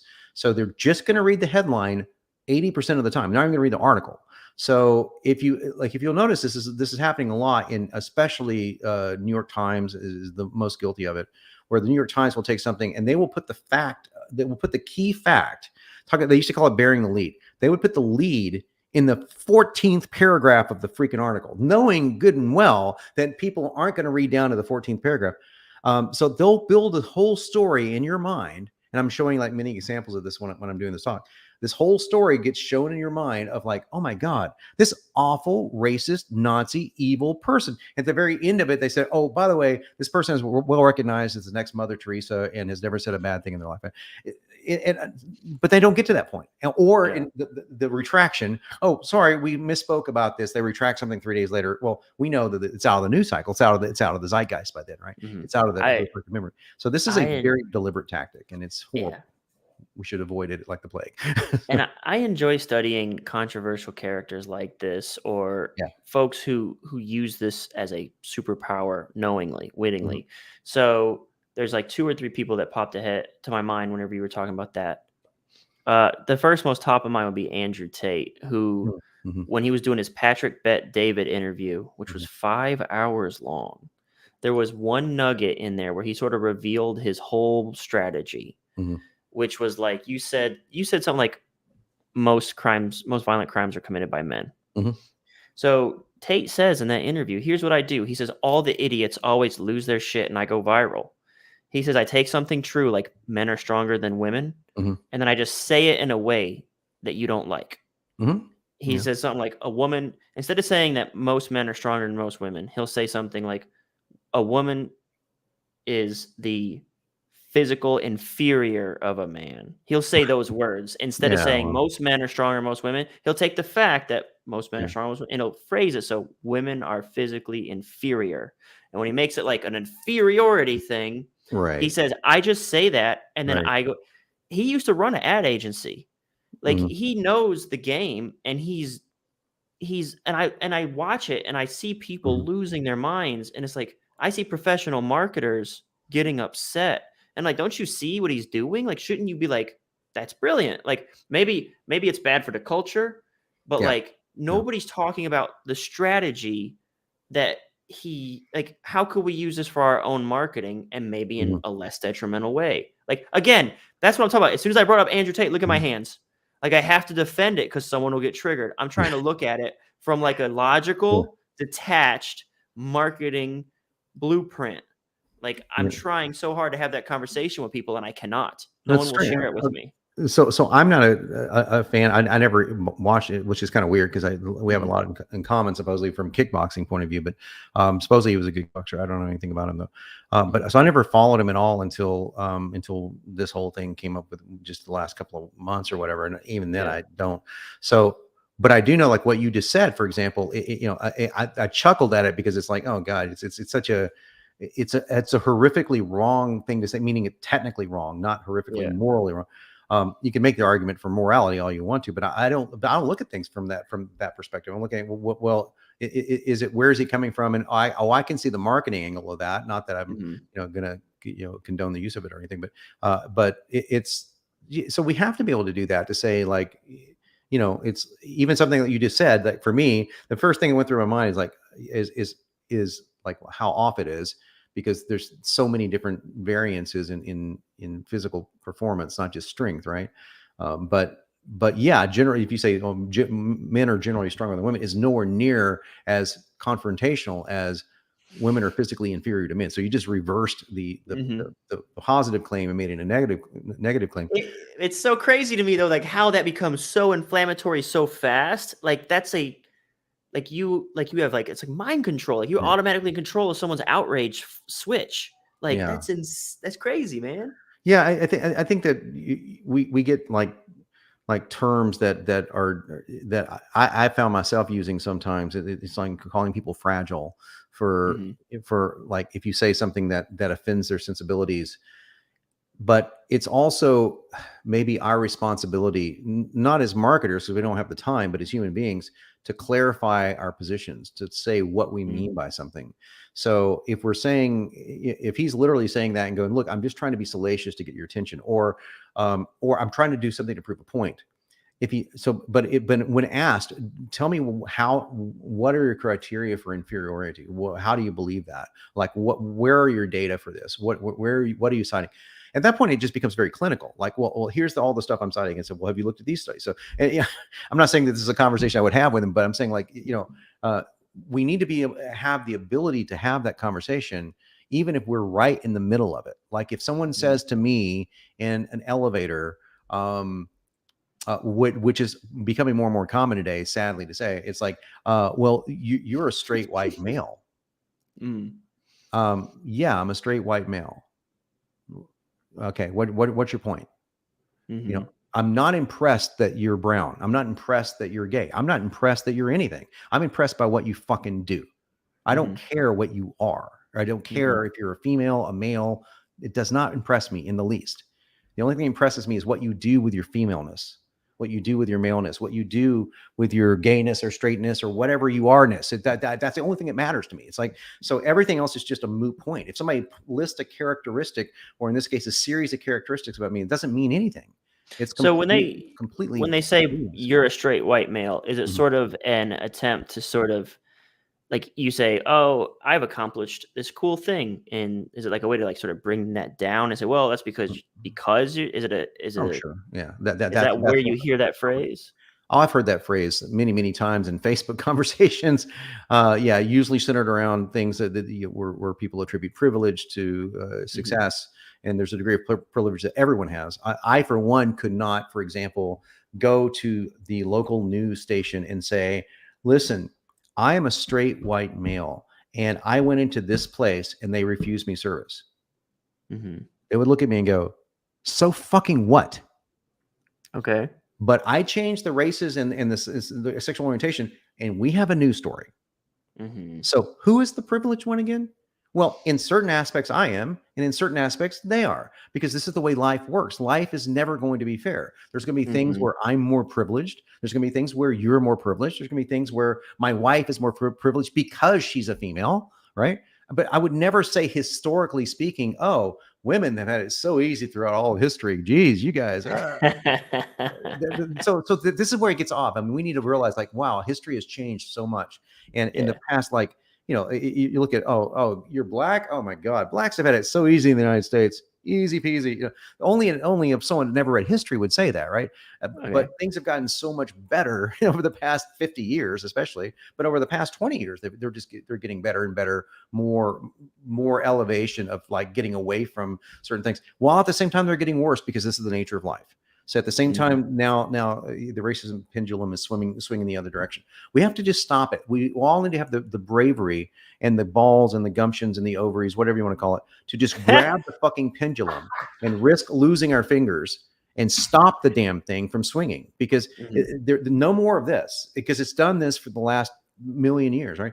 Let's stop the pendulum and right in the center and say, just no more racism from anyone, no more sexism from anyone. Doesn't mean that when I say sexism, I have to define it nowadays. What I mean by that is saying, oh my, for example, like, I'd never hire her, she's a woman. I mean, it's obviously, but if I say, oh God, she's so feminine, I know there are women that think that is sexist. Tough fucking titties. I'm going to keep saying it whether you like it or not, and I'll say tough titties on top of it to make you double cringe, because I personally love femininity. I absolutely adore it. When we're watching, I'm a Star Trek freak, and I'm not, don't give a shit who knows about it, because I grew up as a Star Trek freak, live long and prosper. And so I've got my wife into Star Trek, because she never thought she'd ever be into this, and now she's completely captivated by it. But we're watching, we could just rewatch some of the same Star Trek episodes, and watching the difference in Star Trek in the 90s and Star Trek in today, and how female energy is portrayed. I can't even watch anything made from the 2000 on in Star Trek. I can't, because they've tried to write women as very physically inferior, as a joke, males. So they're trying to make them very manly and all this. Where you go back to some of the female characters in earlier Star Trek in the 90s and the 80s and 70s, you saw beautiful women doing this very strong stuff, very good leaders, and they got all the great qualifications and qualities, rather, of being of true feminism. And I mean feminism, not feminism, the social movement, but femininity is a better way of saying it. And seeing this expressed and seeing true masculinity expressed in these dynamics expressed. You're just watching going, wow, there's such a beautiful balance there, right? That's a beauty I don't think we should ever give up on. And God knows the culture is wanting it. The culture is going into that where we're trying to just basically gender neutralize everyone, which is a weird thing since everybody's on about gender. But I'm like not going to do it. I think femininity is fucking awesome. Yeah, I think it's great that my wife is more feminine because I would not think it would be very good if I was. But yeah, it's great to have feminine qualities as a male. If you call it feminine qualities, as in you're empathetic, you're in touch with your emotions, you can express yourself. Those things tend to be much stronger in women than men. Doesn't mean that men don't have them. It just means they be much stronger. Like it's leadership qualities, drive tends to be stronger in males, but balance it out with the two together. There's a beauty there that was just made to happen, man. And I don't know about you, but I love it. So I'll get off my soapbox here, but that's my rant. I think we can all agree that yeah, we all can agree that this is all the fault of the good vibes only t-shirts. Okay. Well, that's a non sequitur to interrupt. I'll smoke what you're cracking. Go for it. Well, tell me about that. I do think that there's a lot of blame to be laid at the feet of like this weird sort of self-improvement positivity movement, where this goes back to the whole thing. Like when I started to recognize, like my dive into stoicism was a pursuit of peace, and like I didn't want to carry inconvenient or negative experiences. And so I went into this stoicism realm where it's like, okay, the whole, you get struck by an arrow, you get struck by it twice, because once is the arrow and the second is you're complaining and suffering mentally about it. So I was like, okay, well, forget the complaining and suffering. I reject it. And so what it eventually came to be is, I kind of went into this earlier, is like there was just a complete emotionless experience, kind of just numb, wasn't good, wasn't bad. And I think one of the things that has happened over time is that there's been a rejection of negative experiences. You sort of said earlier, I noted this because it like stuck out like a sore thumb when you said anger sometimes. You said feel happiness and this and this and anger sometimes. And it's that we sort of like you aren't taught financial education. You aren't taught like health, like literally taught like about how macronutrients work and calories, like stuff like that's so important to like your body composition. Just like really important things. I think one of those also is about sort of, and I think it kind of like might have imposed on like religious and philosophical differences, but like the idea of like something that I've had to like come to grips with, and I came to it probably way too late in life, is that you have to, when you get excited or happy about something, do you stay excited or happy forever? No, because you are willfully embracing that excitement because it's great. You bask in it, and then it passes. But then with negative emotions, there's an expression, why you mad, bro? Why mad, bro? Because you piss me off. And so there's like this sort of shaming of anything like expressive besides happiness. Like you're a pussy if you're sad. Like you're why you mad, bro? Like you're out of pocket, you're out of control if you're angry. Like, but it's actually like you create this pressure cooker. And so what happens is the lid sort of pops off and the emotions explode. And that's what a trigger is. Because you have been taught that good vibes only for so long, you've been stowing away all of this negativity because you're not allowed to express or feel it. It's not cool. It's not good vibes. So there's a lot. I mean, I'm kind of speaking from personal experience. You have like this pressure cooker of this negative stuff because it's not socially cool or smiled upon to have a negative experience, and everything out there, self-improvement, Instagram posts trying to teach you how to have happier feelings instead of opening the door for you to be allowed to have negative feelings. And so you end up with very sensitive triggers because you've got this big pressure cooker of all the stuff you've never been allowed to let out or experience. Maybe this is the rise of victim mentality, because when somebody suppresses emotions, especially negative emotions, painful emotions, some of which are done subconsciously and you don't have any control over it. If you suppress it long enough, there has to be an outlet, and maybe victimhood, victim blaming, victim-ish stuff. Maybe that's part of the outlets to it. I don't know. But I've never seen victim mentality so rewarded. So obviously that is another factor. We're trying to get that dopamine hit. And when I say we, not me, but Society. society as a whole trying to get a dopamine hit by, I mean, I'll put it this way. When Meghan Markle is a victim, society's gone off the fucking rails. I mean, you really have yeah, that, Do you want to elaborate for our audience? Any? Oh, just watch the bullet South Park points? episode. Just watch the latest South Park on that. They did a great job of lampooning those lousy cunts, as the Brits would call them. But both he and she, both just colossal cunts. Just people that are just, you're looking the reticular activating device in your brain, right? So you've got something that if you buy a red car, you see red cars. That's basically what the reticular activating device is. Well, but when you're trained to see racism around every corner, or oppression around every corner, when you are trained to see the psychotomy of the boogeyman underneath your bed, you're going to find it. That's the way the brain works. And somebody needs to just sit down with them, and after you bitch slap them a few times, explain to them that their brains are fucked up. They're not working correctly, or you just need to know how they're supposed to work, because this is what happens. This is what happens when you are trained to think in a direction that goes this way. You will find it because the brain is a pattern recognition machine.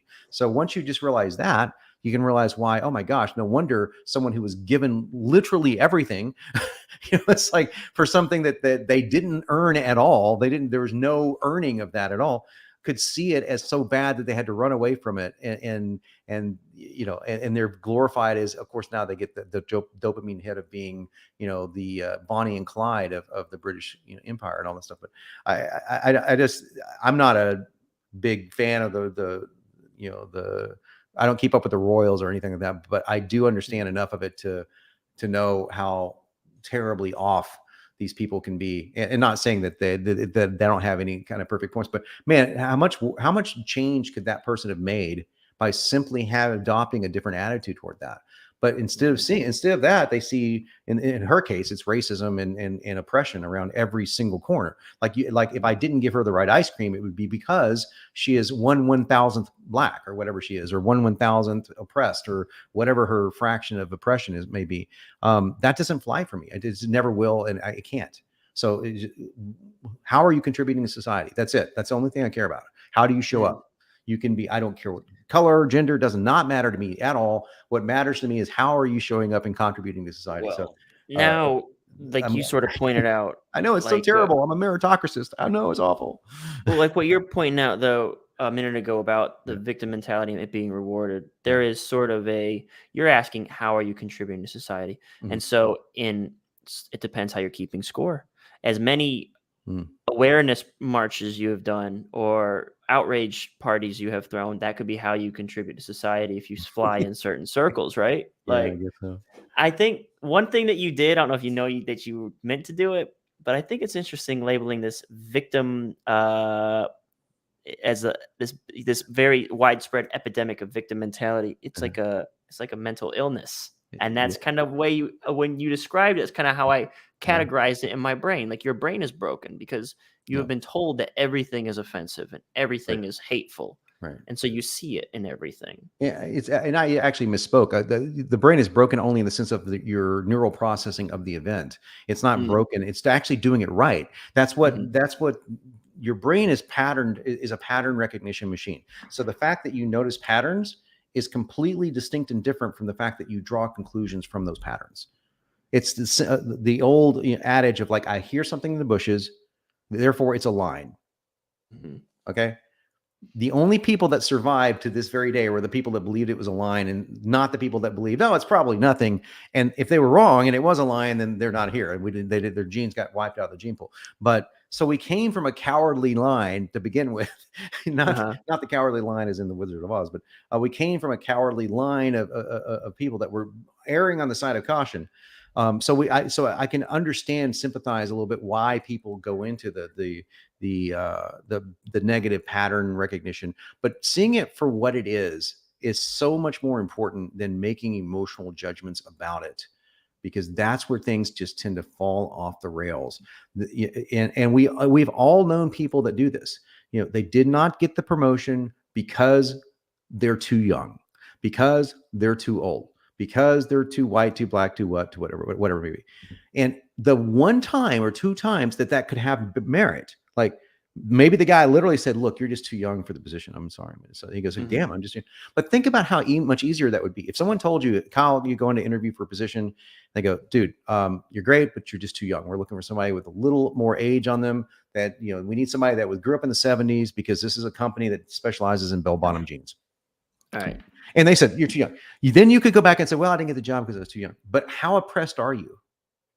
It's the extrapolation that you make to go, therefore, I'm oppressed. Really? Are you really? No, you got turned down for that job because of a qualification you couldn't match. So it's not oppression. It's like we've defined oppression in the most crazy, ridiculous terms, because I'm just going to say something really controversial, as if I haven't already. That's because none of us have really been oppressed. As in, none of us, in comparison to people that lived even 80 years ago, let alone hundreds of years ago. I mean, at the level, now I'm not saying no one's ever been oppressed, like there hasn't been anybody kidnapped or something like that. That's not what I mean. I mean, like in civil society, within normal rules, people haven't been, we think our degree of oppression has been like, oh my God, my cell phone went out yet today. So yeah, we live in such a highly privileged, wonderful Western world in the moment that I'm saying this, with tons of fucking problems, tons of social problems, and things that we as copywriters can actually help heal if we want to. But one of those problems isn't the oppression that most people believe they're facing, because they don't know what real oppression looks like. And thank God we do not know what that looks like. So I grew up with my grandparents as far as age goes. So just so you know, when I say this is going to sound a little weird, but my dad was 53 years old when I was born. So it's like growing up with your grandparents. And I wouldn't have traded my mom and dad for the world. They were awesome. My dad fought in World War II. So that's crazy. Most people's granddads didn't fight in World War II. And I'm not that old. So it's like, but I grew up around a guy who fought, because he was only 17 when he went to the war. The greatest generation, they call them that for a reason. And he never once talked about oppression, man. I mean, he never once talked about it. And the shit he had to see, you don't even want to know. I mean, it's bad, man. It's bad. And the thing that got to my father more than anything that happened to him in the war was how people came back from Vietnam. He was like, you bunch of pussies. It's like, he was like, you bunch of pussies. Now, some of it was like kind of joking around about, Army versus Marines and stuff. Because obviously he didn't think that anyone that fought for the country was. But the people that came back and were screaming about how oppressed they were and all this stuff, because they came, everyone in his generation came back and they sucked it all up and acted like men, and they went on to form everything we look at today as the roaring 50s and the economy that boomed out of that, So I think that because they came back with a different attitude, not because they weren't oppressed or didn't face hardships, just like guys in Vietnam, there's a lot of that. But they came back with a different mindset, because the 70s were not as open to, hey, I'm going to use the phrase man up, man up, and just take it by the ball and take what, just take it.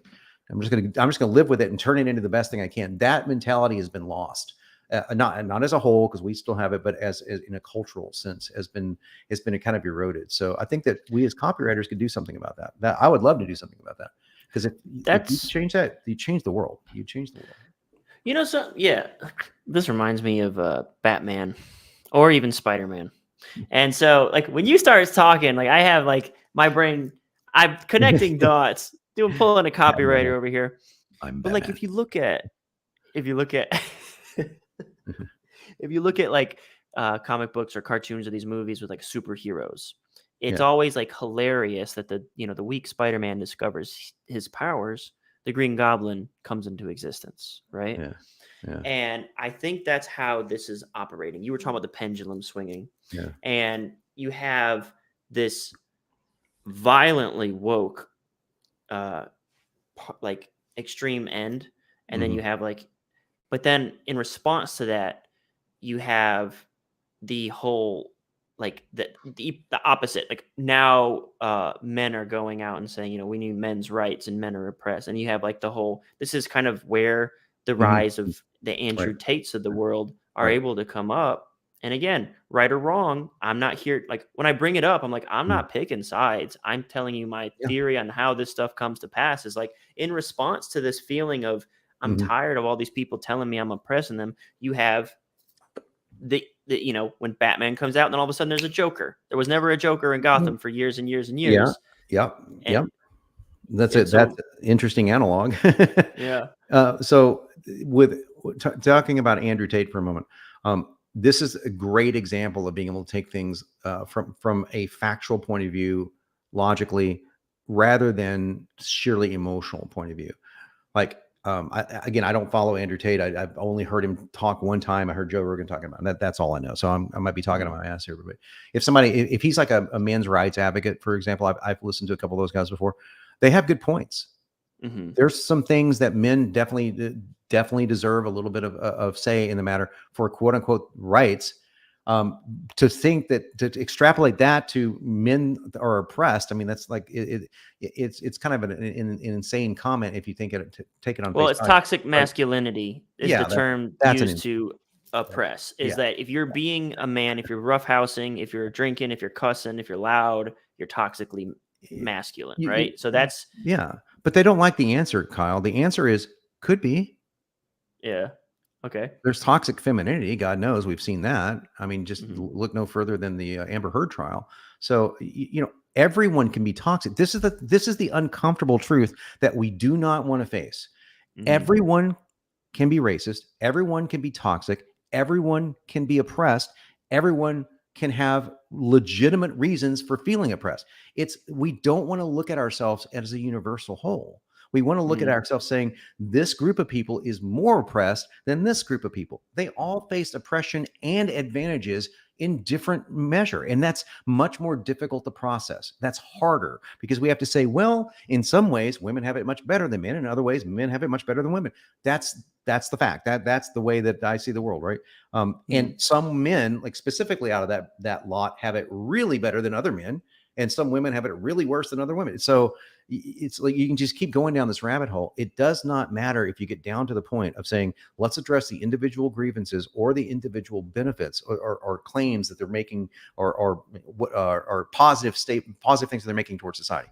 That's the only way we're ever going to get anywhere. We're not going to get anywhere by making these ridiculous absolutes like toxic masculinity. That's a distinction without any sort of difference, without anything to make in reality. I mean, you can say there's definitely toxic masculine behavior traits that in one person would be completely toxic, like in an alcoholic, Mhm. or like in an abusive person, or like in a person with no emotional wherewithal. Where in another person whose emotional IQ is extremely high, his EQ matches his IQ, the same exact behavior could be seen as sexy, could be seen as confident, could be seen as Mm. like, wow, there's something about that that's alluring. Well, it's not the toxic masculinity; it's the man doing the toxic masculinity. It's who that person is. So Mhm.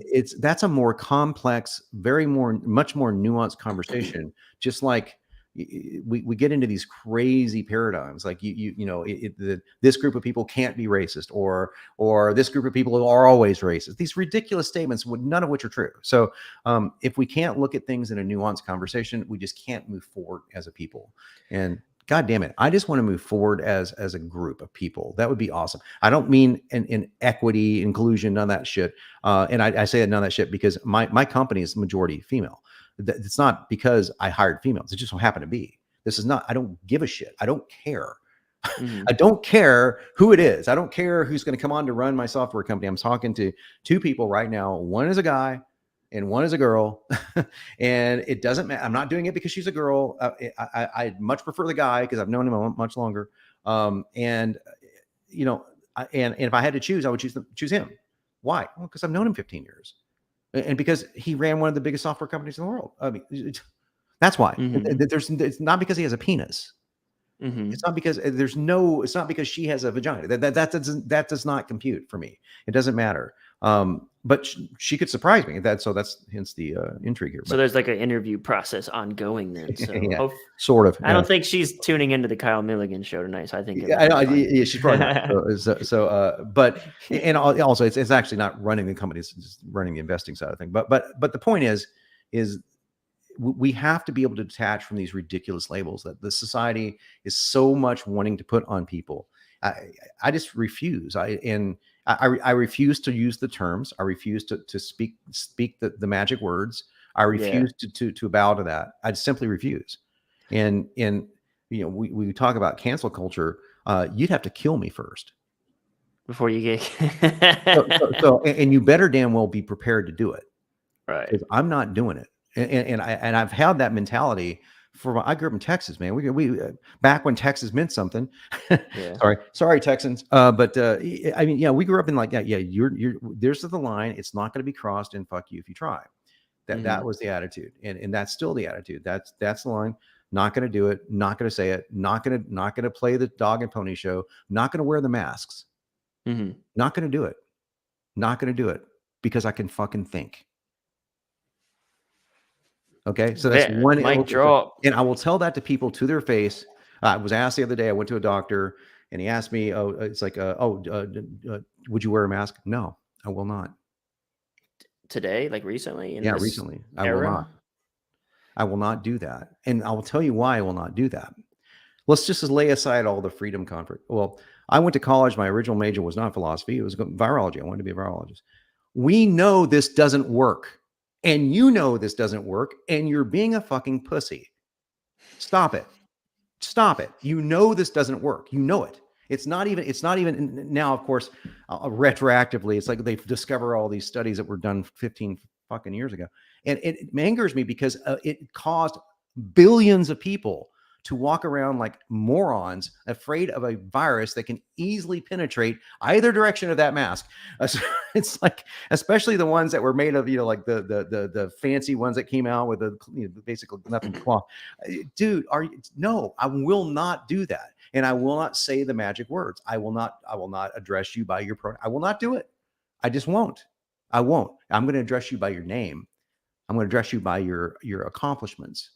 I'm going to address you as a human being, but I will not say something I believe is untrue. I will not say something or do something I believe is completely an act of contrition. I won't do it. And the only exceptions to that rule is if you absolutely have to do it, meaning they're going to kick you off a plane that I can't go speak at a conference. And even then I wear the masks that say the funny things on them. So I make sure that they understand that I'm and so people think that's being contrarian or whatever. No, it's like living up to truth, man. It's like the truth is here. And I'm going to stay here. Yeah, you're not a contrarian because you wouldn't, if the majority wasn't wearing a mask, you wouldn't be like, I'm going to put on a mask now to be contrarian. You're going to get banned from YouTube because of this. I don't know if I'll get banned. This will get demonetized. Yeah, that's probably, you go long enough, someone's going to get you. You go 2 hours on a podcast, you're getting demonetized. Yeah. This is almost more of a passion project. I don't even put this in the, this is not on the main Copy Squad channel. I do this is just for fun. You know what's funny? Okay, this is two things I had from the stuff that you said. So something about, there was a line that you reminded me of when we were discussing toxic traits that were also sexy. So basically, not wearing a mask is one of those.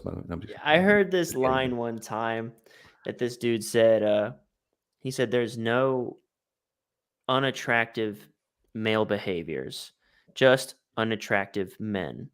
And so what he meant was like, I could go say this line and it totally work. And then you could walk over there and say this line and it totally bomb because are you at your core an attractive man? Right. We got a little bit of echo popping up on your side, I think. On my side? Yeah, I got something popping, feeding back through to me. I don't hear anything. Okay. That's one too. Hello. Anyway, the other thing I was thinking about, how do I stop the echo? Maybe if I mute you while I'm talking. Can I mute you? I guess so. Yeah. Let me just hit that. Hello. Yeah, that killed it. That killed the echo. But anyway, the second thing I was thinking about was, oh yeah, you want to move forward as a group, man. I think the closest solution to moving forward as a group is to curate your group, curate your influences, curate your circle very, very proactively. Um, it's, I hate to encourage anyone to put themselves in an echo chamber, but at least a values chamber. You seem like a very meritocracy driven, sort of accomplishments, achievements, ethic driven sort of person who would want and thrive in a environment where you're surrounded by people who are driven by accomplishments, achievements, ethics, and the same values that you have. So I don't know, man. I think for anyone who's feeling that frustration, I think the first thing to do is turn off the news, turn off the social media. Oh my God, what poison that stuff is. No pun intended, but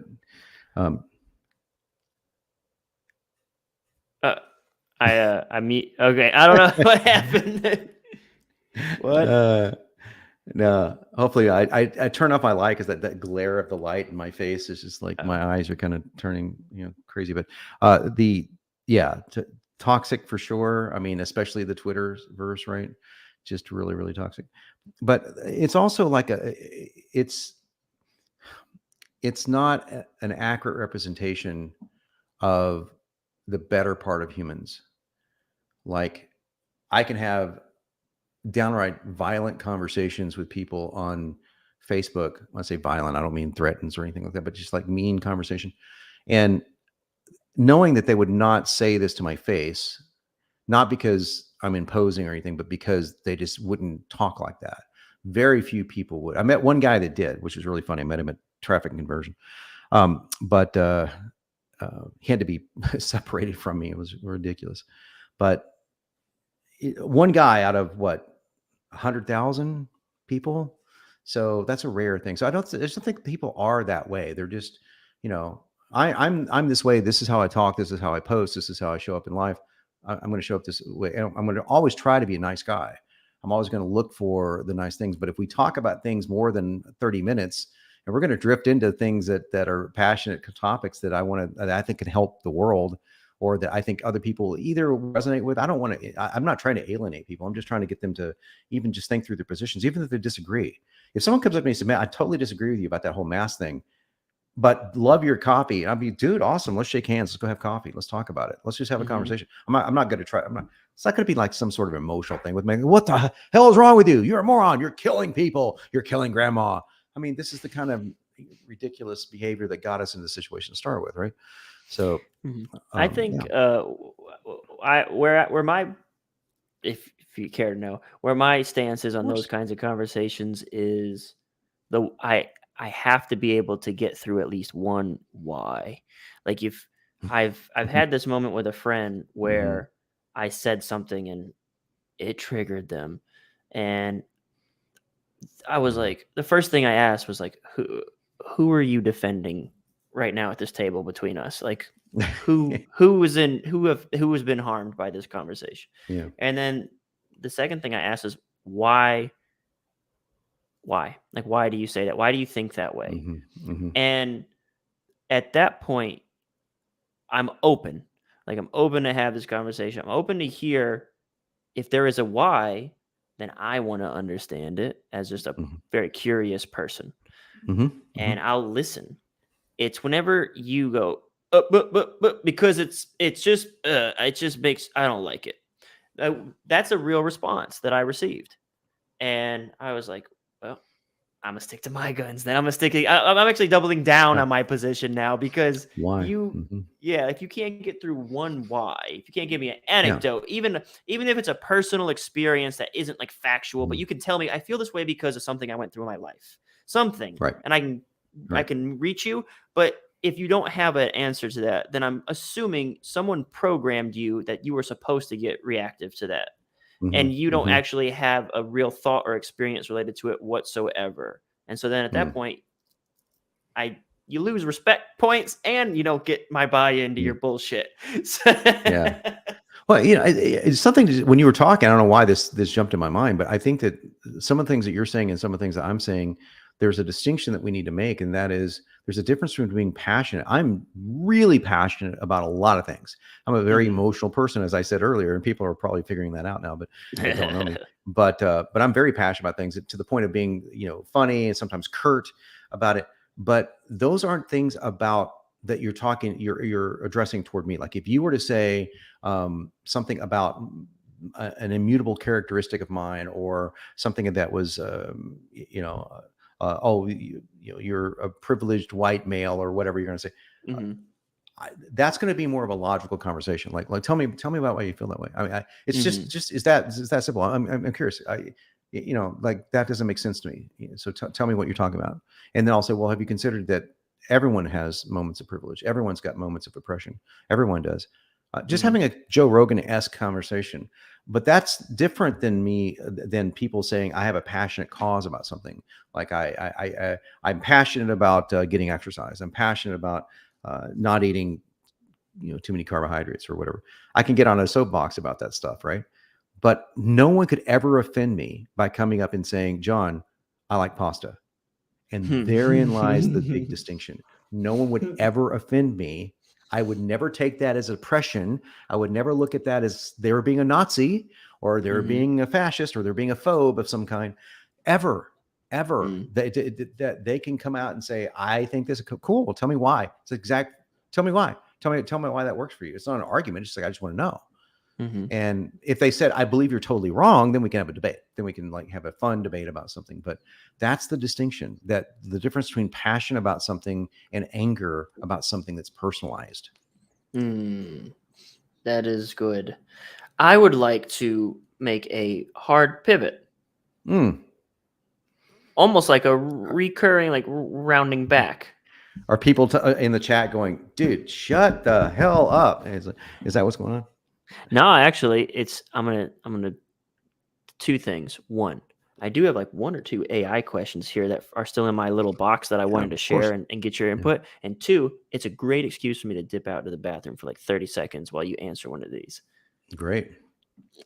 And then I can return the favor. I'll be all alone.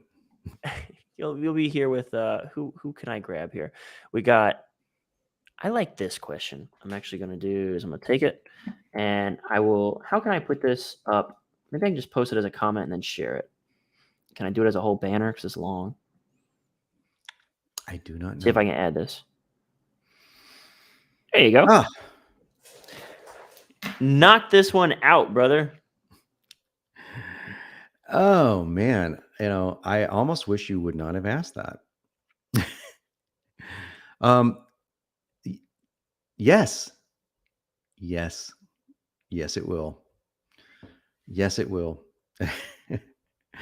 But not in a series of AI prompts. It's going to be way more cool than that. I hope. Well, actually, I know because we've already built it, but yeah, we're just perfecting it now, like trying to get it to do what I want it to do. But yeah, I really wish I didn't have to be so tight-lipped about it, but we will go into more detail as we get closer to the beta release. The alpha will come out probably next week, and that's for a closed group of testers. And then the beta probably 2 weeks after that. And then it's the cat's out of the bag. It's going to be too late. But it's one of the big features, actually. It's one of the big things. And it's, again, I built this because of what I want to do. And like, I see things that I want to model all the time. And it's going to help you do that. So it's a great question. Thank you for asking it. Right. Yeah. So this one was about, it says, can AI platform have a learning component to break down any swipe file, or maybe provide a series of AI prompts to do this? The lead unique. What's UMP? Unique marketing position? Is that what that is? Oh, okay. Like I don't know. Okay, like USP. I don't know what's UMS. UMS is University of Massachusetts. Oh yeah, that's right. That's right. Yeah. So I guess I don't know what UMS is. I pulled like the one thing that was like you weren't allowed to just sit and talk about for 20 minutes. No, it's the one thing that it's if you only knew how pertinent that question was, and I answered it the very best that I can. Hmm. So, yeah, So great with question. okay, I Makes me wonder happy, actually. learning component breakdown any swipe. Okay, that God, I is wish I it. could show you. That's why I actually pulled that one because I was like, well, that's kind of because if I think about that question, does it have a learning component to break down any swipe file? That's kind of how I learn. That's kind of how I teach my brain and train my brain to do copy. So I thought that was a really interesting question. Yeah, it's not going to be. Thank you for rephrasing the question so I could hear it a little bit better. It's not going to be like breaking down to learn what makes it, although we can do that. And maybe if there's enough copywriters on the platform and the call for that, it's like, hey, could I see all the components of that structure? Then Hmm. yeah, then you can let us know that you want to see that, and that's something we could build into the future because we can do that. That's not what we're building it for, though. We're not. This is not um copywriters are going to love and hate me for this. This is not even the buttons and the commands and how we do it. It's not copy-esque. It's not. We tried to make it for normies and people that they don't know a lead from leads that they get, from a opt-in page. They don't know what a sales letter lead is. They don't know what it means to push pull or AIDA or any of that stuff. And that's not a knock on them. It's that I don't know what they know. I don't know how to drill teeth or whatever. But so I don't want them to think about that. I want them to think about these terms that we're giving them. But the copywriters that we have shown this to, after everyone says the same thing, it's basically one word. It's either shit or damn. So that's going to be our first ad campaign. Just shit. Damn. That's the response. It's like, damn. Pretty good response, Just jaw dropping. Oh shit. But after that, it's more like they get that they can see how they can use it. So I got like 2, 3 more here that I thought were really good questions. yeah, shoot. I like this question because it's kind of I don't know. I like because this is what a lot of people. I feel like this is in my brain how AI is kind of best used as a tool to help you think. Mm-hmm. Uh, I'm interested just to hear what your gut reaction is to this question. How do I dig out another layer of my inner creativity since that is what I need to excel after ChatGPT? Mm-hmm. Well, I think it's what you need to excel, period. So today it's chat, tomorrow it's something you don't know about, right? There's always going to be something that comes out that's going to be great. You have to level up, you have to up your game. So, first of all, knowing that it's a continual job to up your game is liberating. It's for me, it is knowing that as good as you can get today is not going to be good enough for tomorrow. Is the guys who excel in life, you tend to have that way of thinking. The Tom Brady's of the world, they tend to have that way of thinking. So how do you dig it out? I find people who have it, live and breathe that mentality. I found it in athletics, as an athlete all my life, and football, martial arts. For me, it's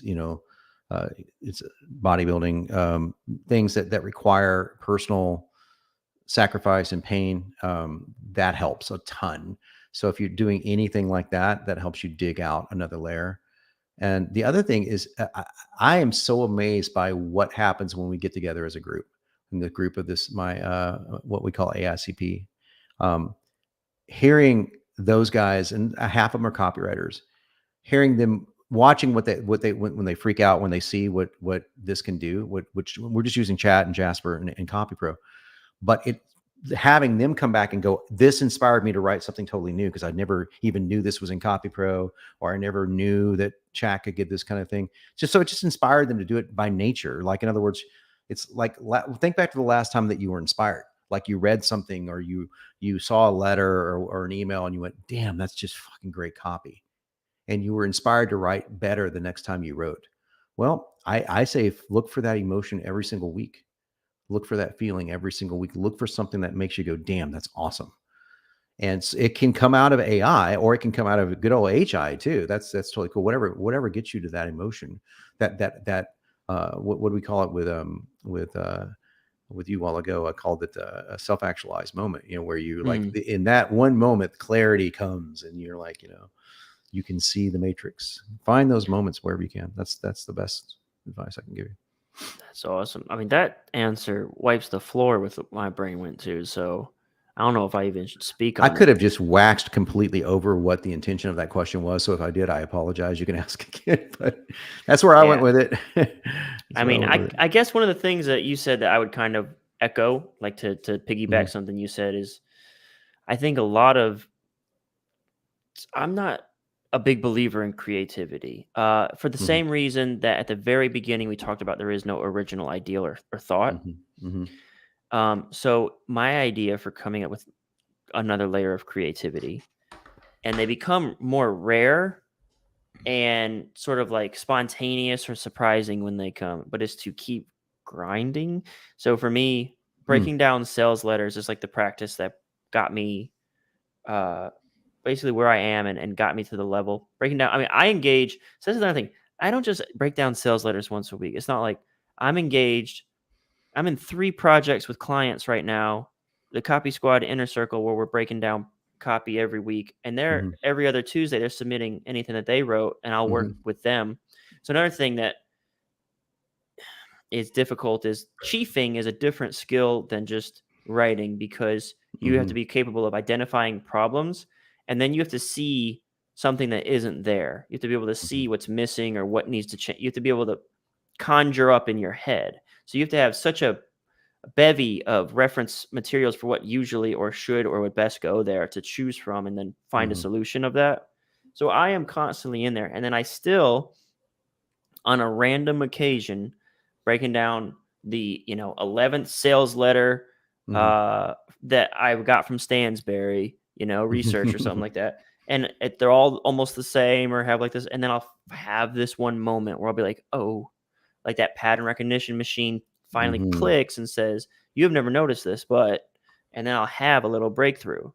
And I'll tell you what, John, those were my favorite things. And I started to post just those moments on mhm, YouTube, mhm, 25 views. Like people, I think one thing is like they're mhm, kind of taken out of context. And like for me, it's like this is an epiphany in copy. And so maybe I'm speaking over some people, most just general YouTubers' heads. mhm, Um, but man, like I would have like that sort of like, oh my God, this changes everything moment in mhm, my mhm, brain. I'd put it out to the world and I'd be so excited. Like, I'm going to change the game with this 3-minute clip. And mhm. nobody would watch. Zero Yeah. comments, 10,000 dislikes. Like, Yeah. Yeah. so frustrating. But my Yeah. my my advice is to continue the grind because it's like this repetition, and it Yeah. gets like well past because everything's really exciting when you're absorbing all this new information the first Mhm, days and the first months. But then you start, it just becomes the thing you do every day. And so you start to think another breakthrough just isn't coming and you're just doing the same thing every day. But then out of mhm, nowhere, like random reinforcement, it'll just pop up like a new breakthrough. And you're like, oh, I mhm. never noticed this. So Yep. Yep. that's You're where I get training the creative. subconscious mind to react to patterns, just like you are training muscle in a gym. So there are days where you don't feel like training in the gym. There are days, like today, where everything felt great, and you live for those days. You do it on the days that it doesn't feel great. That's that is the grind mentality, because you're setting yourself up for the days that it will feel great. That's the only reason it does, is because you did it on the days where it doesn't. That's good. That's good too. Glad you cherry on top of that. That was really good. Next question. I like this one. So, are you determined to ensure AI totally and completely puts copywriters out of business with Benson? Absolutely. I fucking hate all you guys. No, no. It's exactly the opposite. I'm building a tool that is AI is ubiquitous now. So it is what it is. Chat made sure of that. Jasper was about to, but Chat came in and sealed the deal. Mm, So companies now know that they can go into Chat and type a prompt in and get a series of emails. Now they suck, but they don't know they suck, and they yeah. can be good if you use the right degree of pre-prompting and formulas and things like that.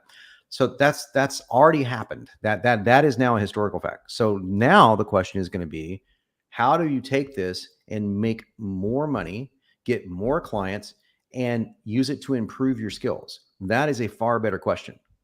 a far better question than asking me if I'm determined to can all copywriters, especially when I'm building a copywriting software and application. I've built it over 6.5 years. But 4 with CopyPro, and Benson's brand new, of course, but CopyPro is still around. It's going to still be around after it launches because these are complementary applications. People said the same thing about CopyPro. It's like, they were like, oh, because no AI. Remember, this is before AI.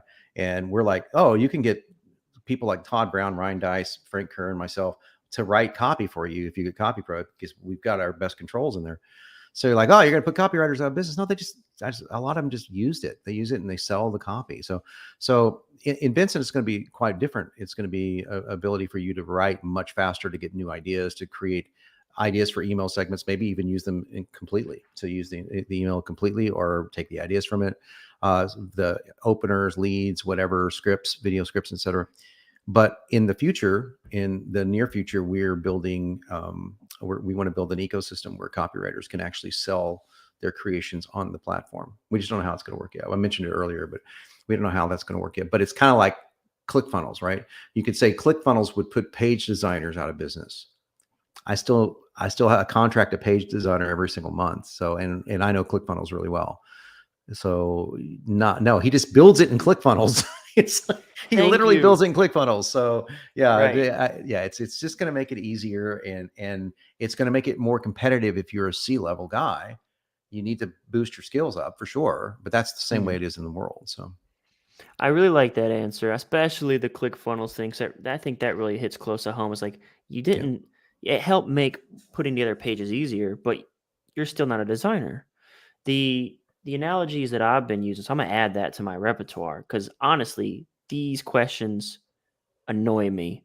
And I know, like, that I made a joke on Facebook. Someone asked about, like, if we're gonna talk about AI, and I was like, I bet John will be very enthused and I'll sort of be indifferent, because right. I sort of look at it as a tool. And the way that I've been viewing it is the drum machine, which can play any beat, any fill, at any tempo, did not eliminate the need for drummers.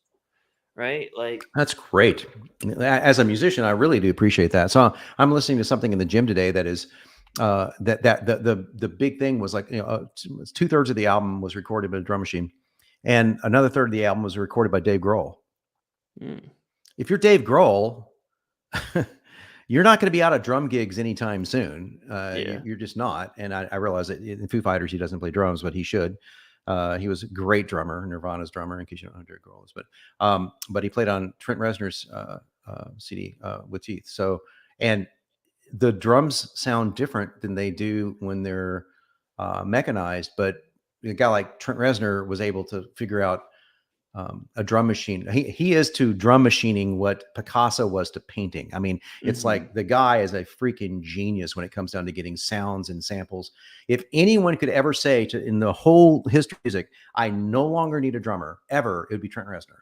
He's got some of the greatest drum sounds ever. Like, it sounds like the drums are coming out of your subwoofers, right? And there's sometimes they're machines, but he still wanted to use Dave Grohl because it's Dave Grohl. And it has a certain feel to it, and that it sounds a little different. Just like they're always going to want to use copywriters that will make tweaks to things. And right now there's $300,000 a year jobs for AI prompt engineers. Well, they don't even know what they're looking for. They think that a magic prompt is going to give them something. What they really want is somebody that knows copy and knows how to tweak copy and get it out of and use the AI to speed up the process. So that's a whole different animal. It's a whole different marketplace, man.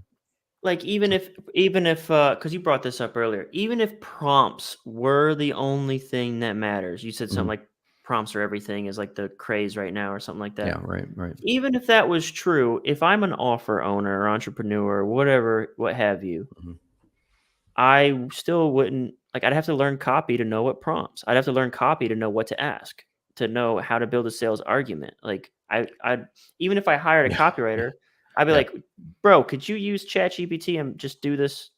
And he'll say, sure, here's my fee and I want a royalty. And it just goes on like it always has. Yeah. I think that the copywriters will become more, there'll be more editors and more high-end creative guys. Like there'll be like this gap. I can see this, like thinking of the big idea of thinking of hooks and things of that nature.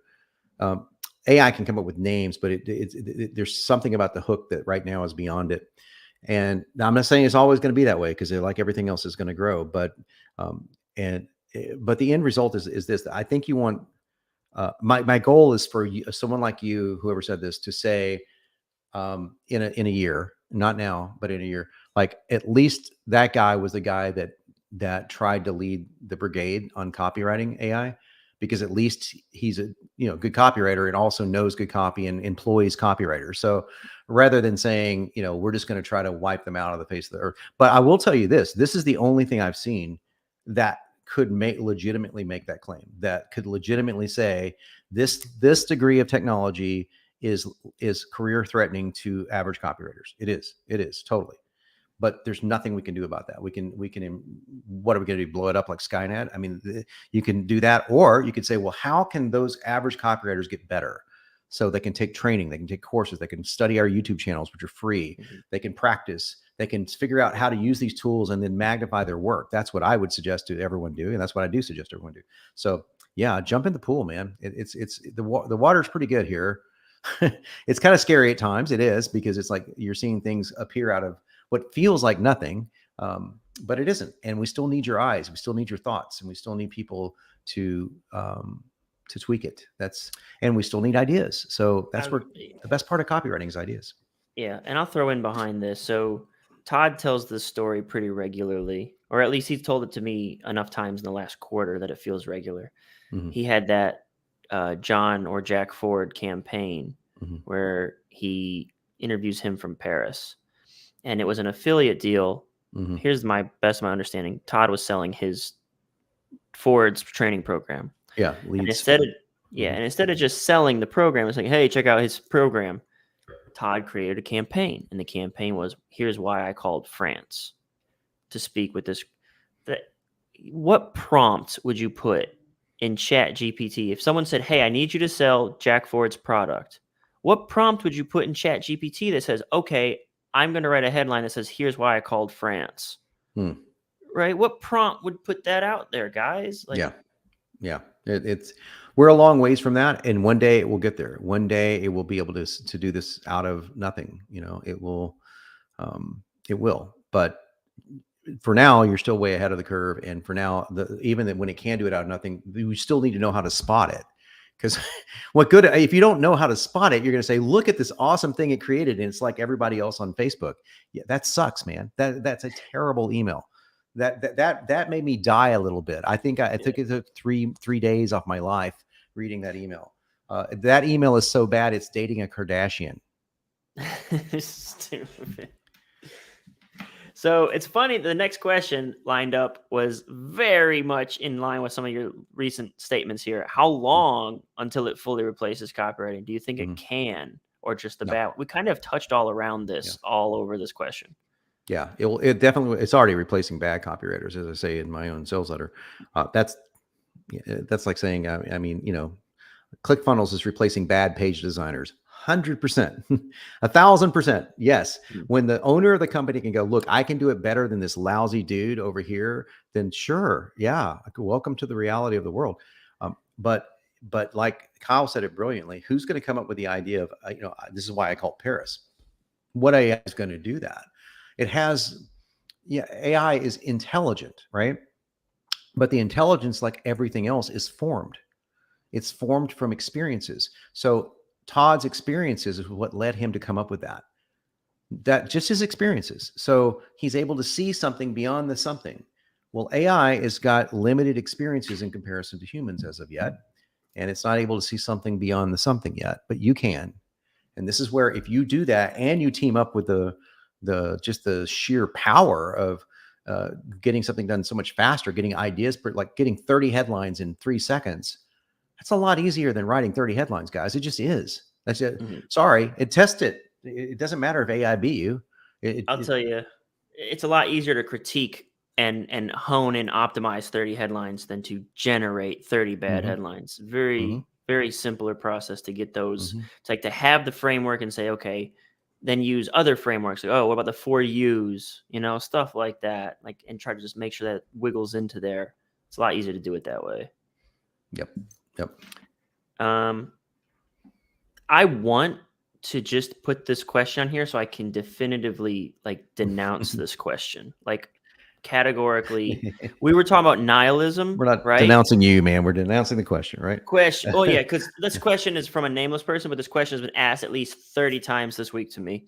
And again, we're talking about nihilism. So in a million years, your life doesn't matter. So what are you going to do? You're just not going to live today in this moment? I think it's the same thing with this question. Is like, yeah, but one day AI is going to be very powerful. So what? So you're just going to do what then? Like if you're going to, what, you can become a lawyer? There's already an AI lawyer out there winning cases. Like, are you going to become an artist? There's already an AI artist out there winning art shows, right? Like there's it. What will it not? What are you going to do? Just throw your hands up? So I'm angry at the question, not the person, but I am sort of tired of this, like, well, I'm not even going to try sort of question. And that if there's, it's almost like that mindset, man, it's harsh to say, but it causes disgust. Like disgust is an emotion. It causes me to feel like that, you haven't done anything to offend me, but I found it offensive. Like, you know what I'm saying? Ask yourself a question. Who in a company right now, who would they hire to produce a sales letter? Okay, so I've proven that AI can write a sales letter. I was one of the first guys to do that. Here's what it looks like. I put it up. Here it is. It's a fictional product. I mean, it's not a long form sales letter. It's fairly short. It's 2,000 words. I wrote a 4,600 word in the 10-minute sales letter training because I said, we're going to go more than 10 minutes. We're going to go to 30 minutes to show you what you can do with 4,600 words. That's a decent freaking sales letter. 4,600 words is not short, right? So proving that it can do that. And I typed 5 words to get it to do that. And I did a few edits here and there. That was what I did. But here's what was way more important. I knew what came first. I knew what came second. I knew the sucky output from the good output. I knew how to make the output that came out. Oh, this would even be better. So I could not do that if I wasn't a skilled copywriter. And you cannot. So who would they hire? Would they hire a marketing girl out of college that knew how to do prompts? Or would they hire a copywriter chick that was a bad motherfucker that was also really good at AI? Which one would you hire?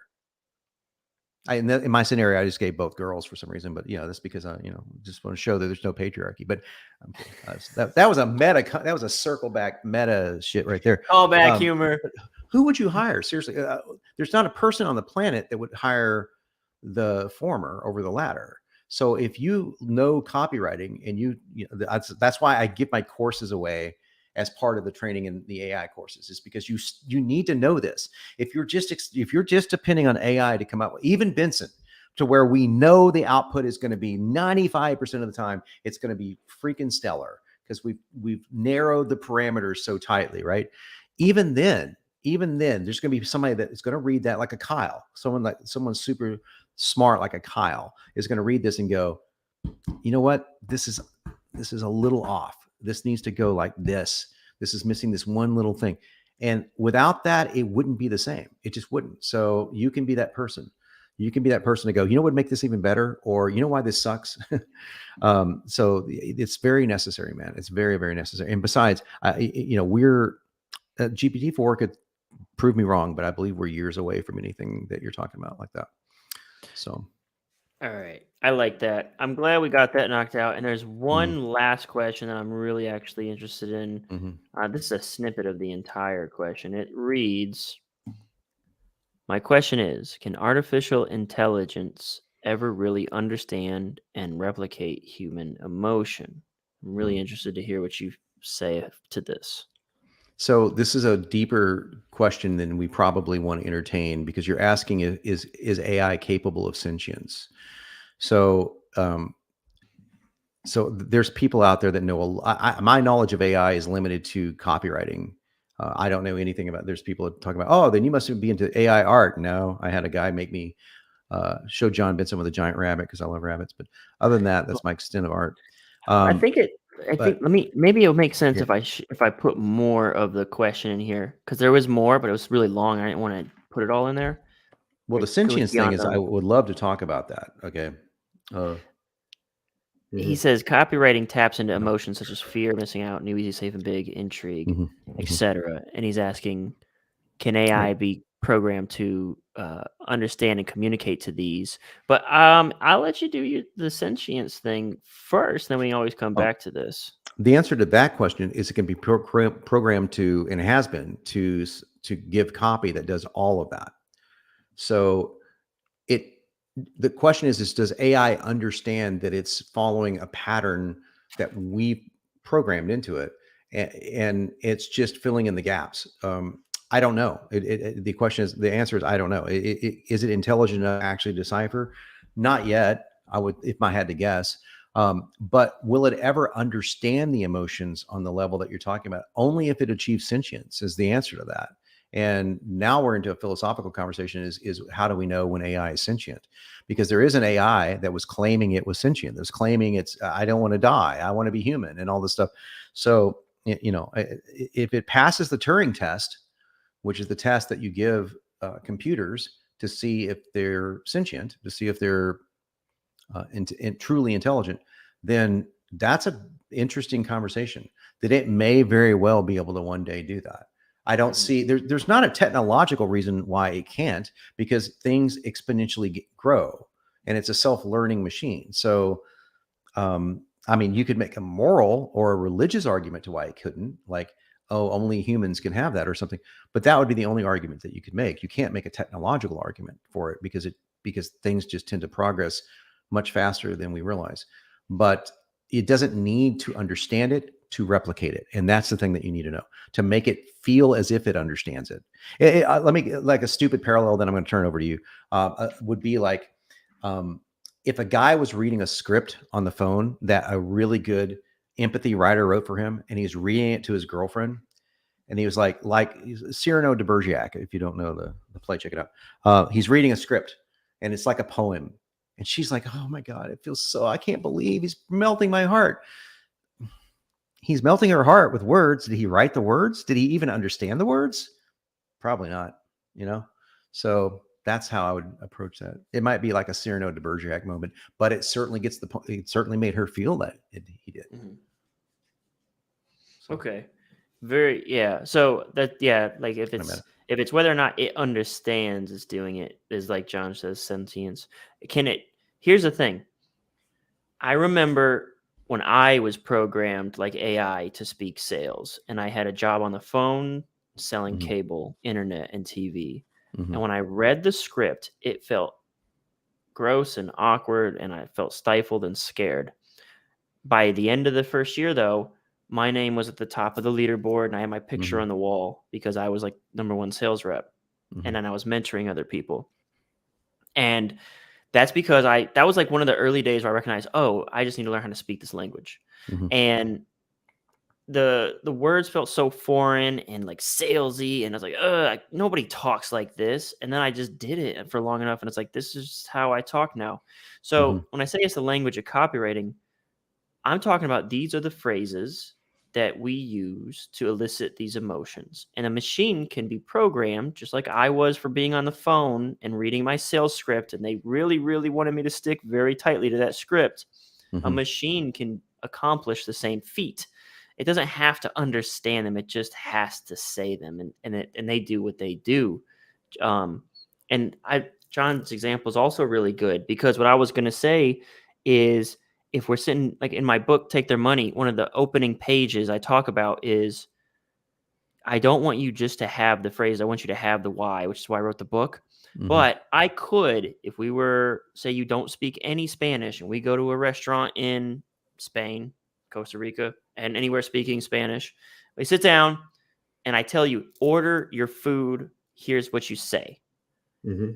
You could order food. You could Hmm. elicit the response of a waiter hearing you. You got his attention. He heard Hmm. you.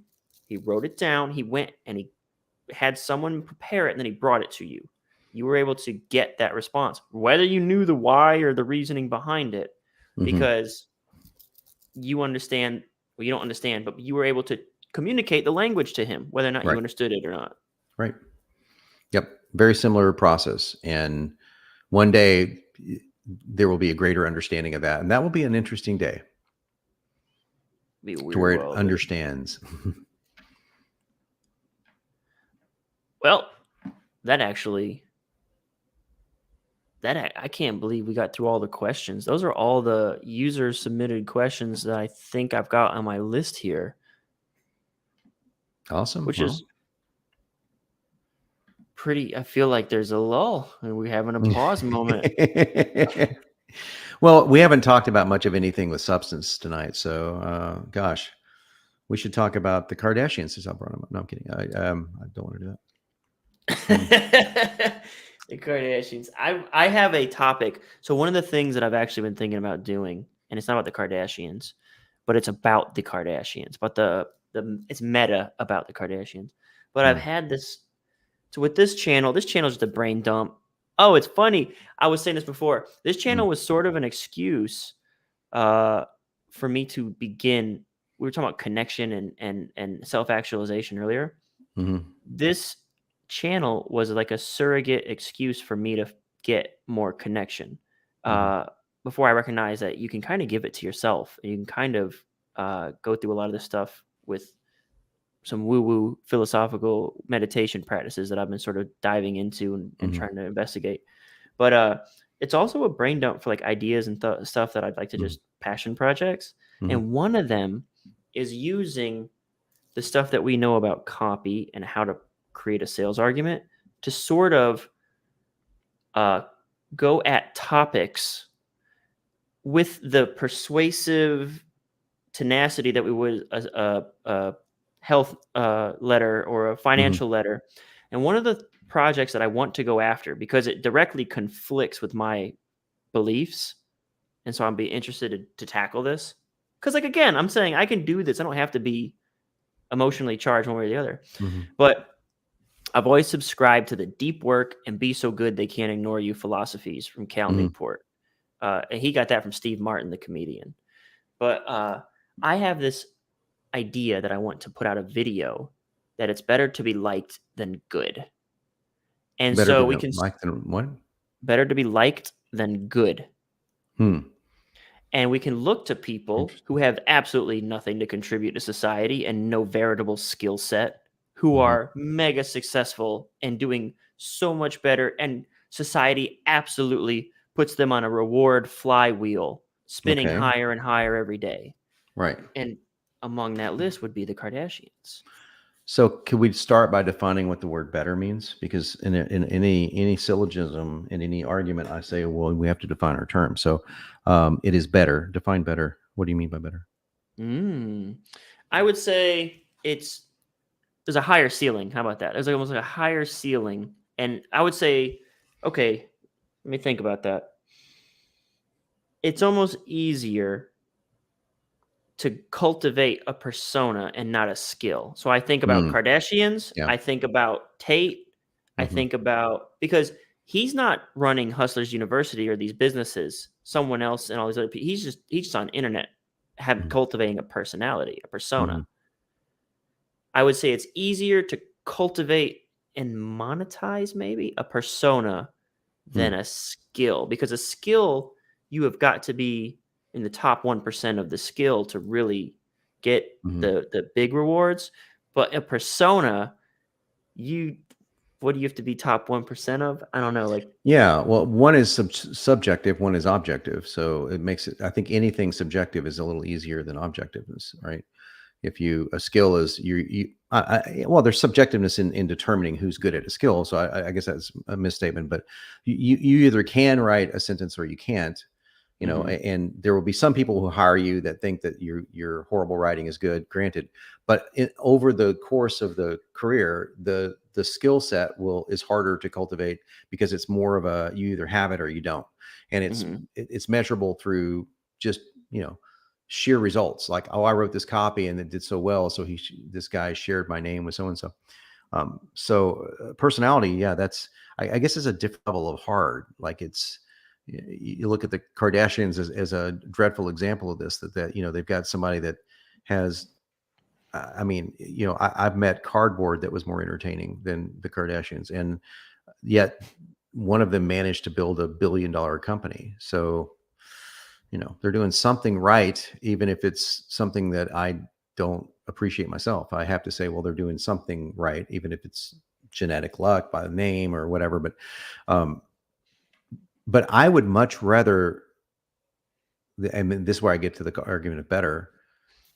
At the end of the day, at the end of life, if you want to get back to your ring here, maybe we can end on your ring. If you get back to what the end of the day means or what it means to live, I want to be on my deathbed going, I made a massive difference. I was excellent at something, or maybe more than one thing. I did something, I achieved something. I left the world a better place, and I found that I loved and was loved, all the things that we hear the great philosophers talk about. And I could not say that if I said, well, I had a hell of a YouTube following.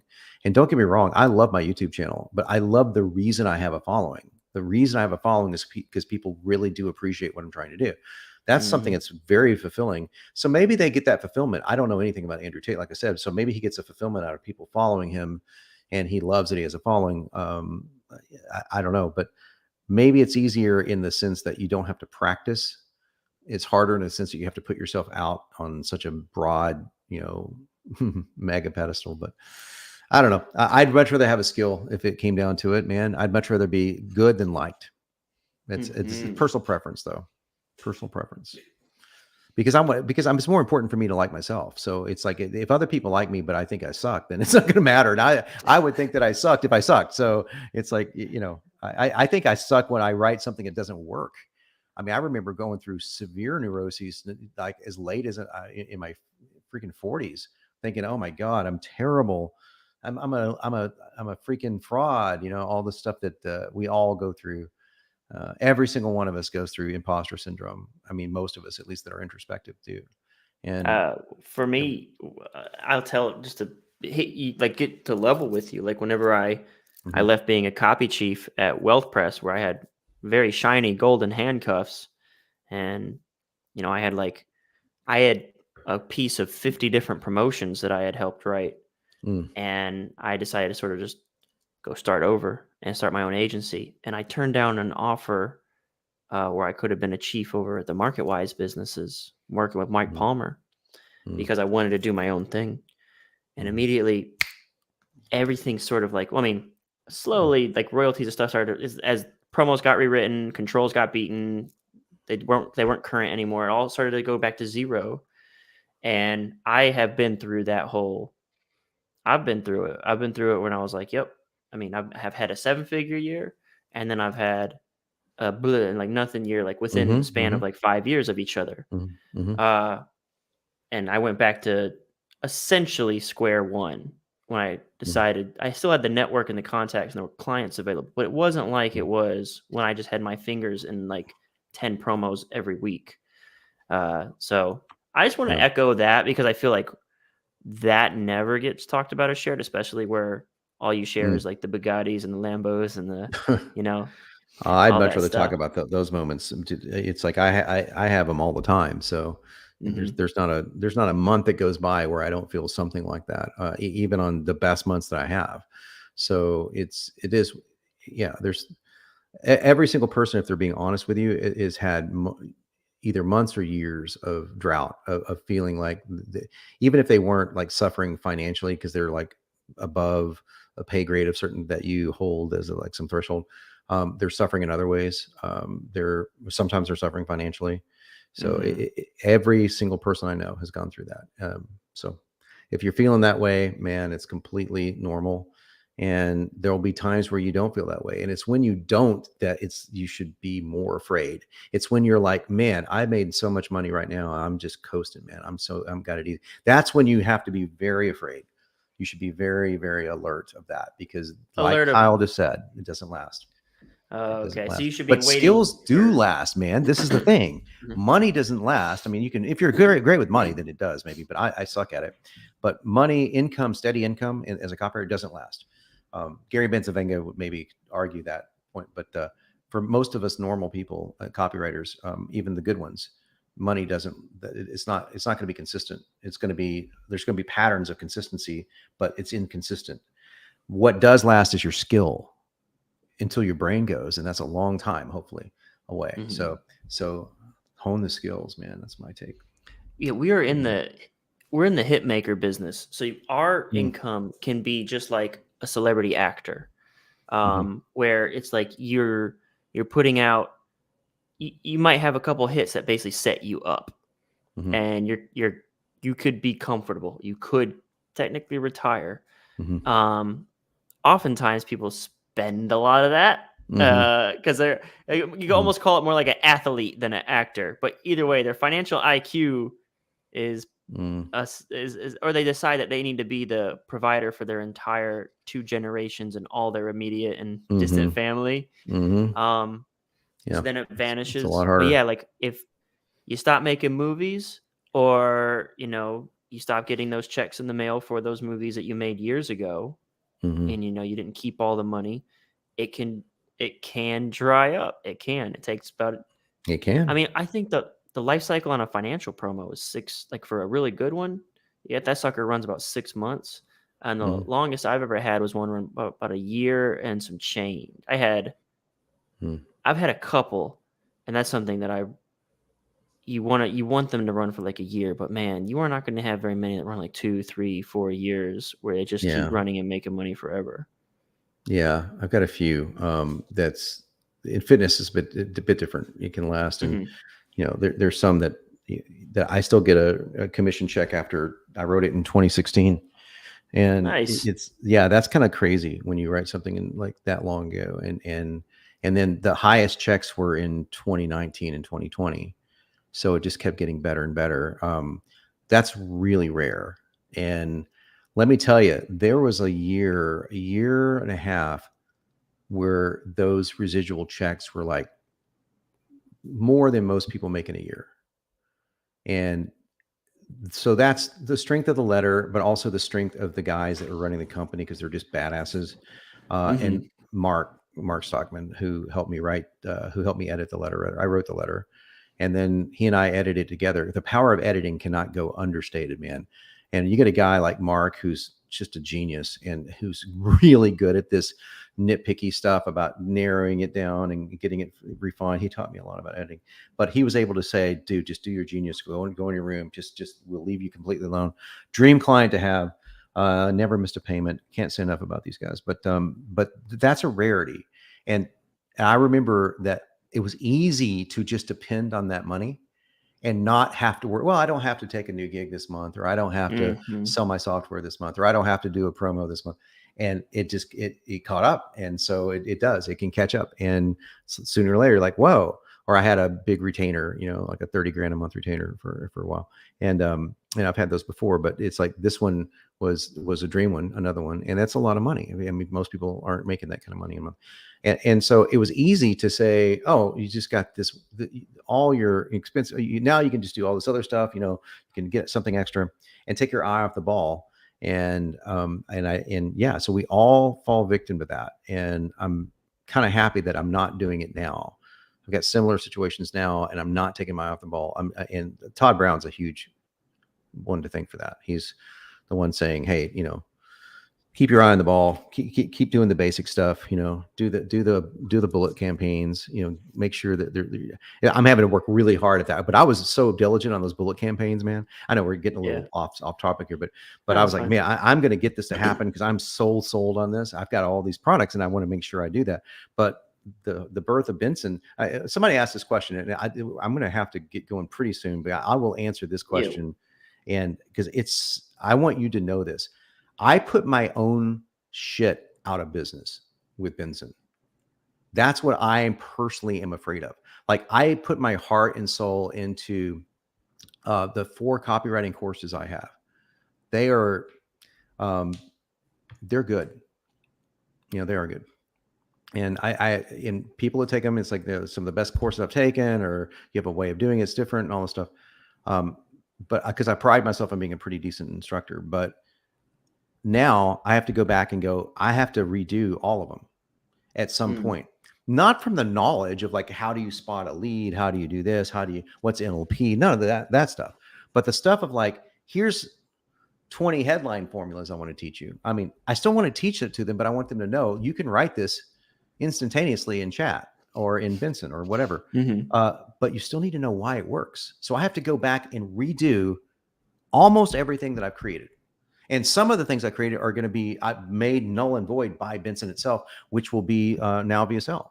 Now VSL is you could it's got the life cycle of a dinosaur at this point, 6 months maybe, to where now everything can be done with AI, and it's got all the Now VSL components in it. But the big part of Now VSL was the course, not the software. The software was just helping people get through it. It was the course. And so now I have to think, well, how am I going to market this course? Because why would someone take the course? Well, I can push the magic button, and the magic button gives me what I want. Only the diehards are going to take the course. So I have to change the pricing of it, have to change the positioning of it. So if you're asking about me putting copywriters out of business, hell, I put myself out of business.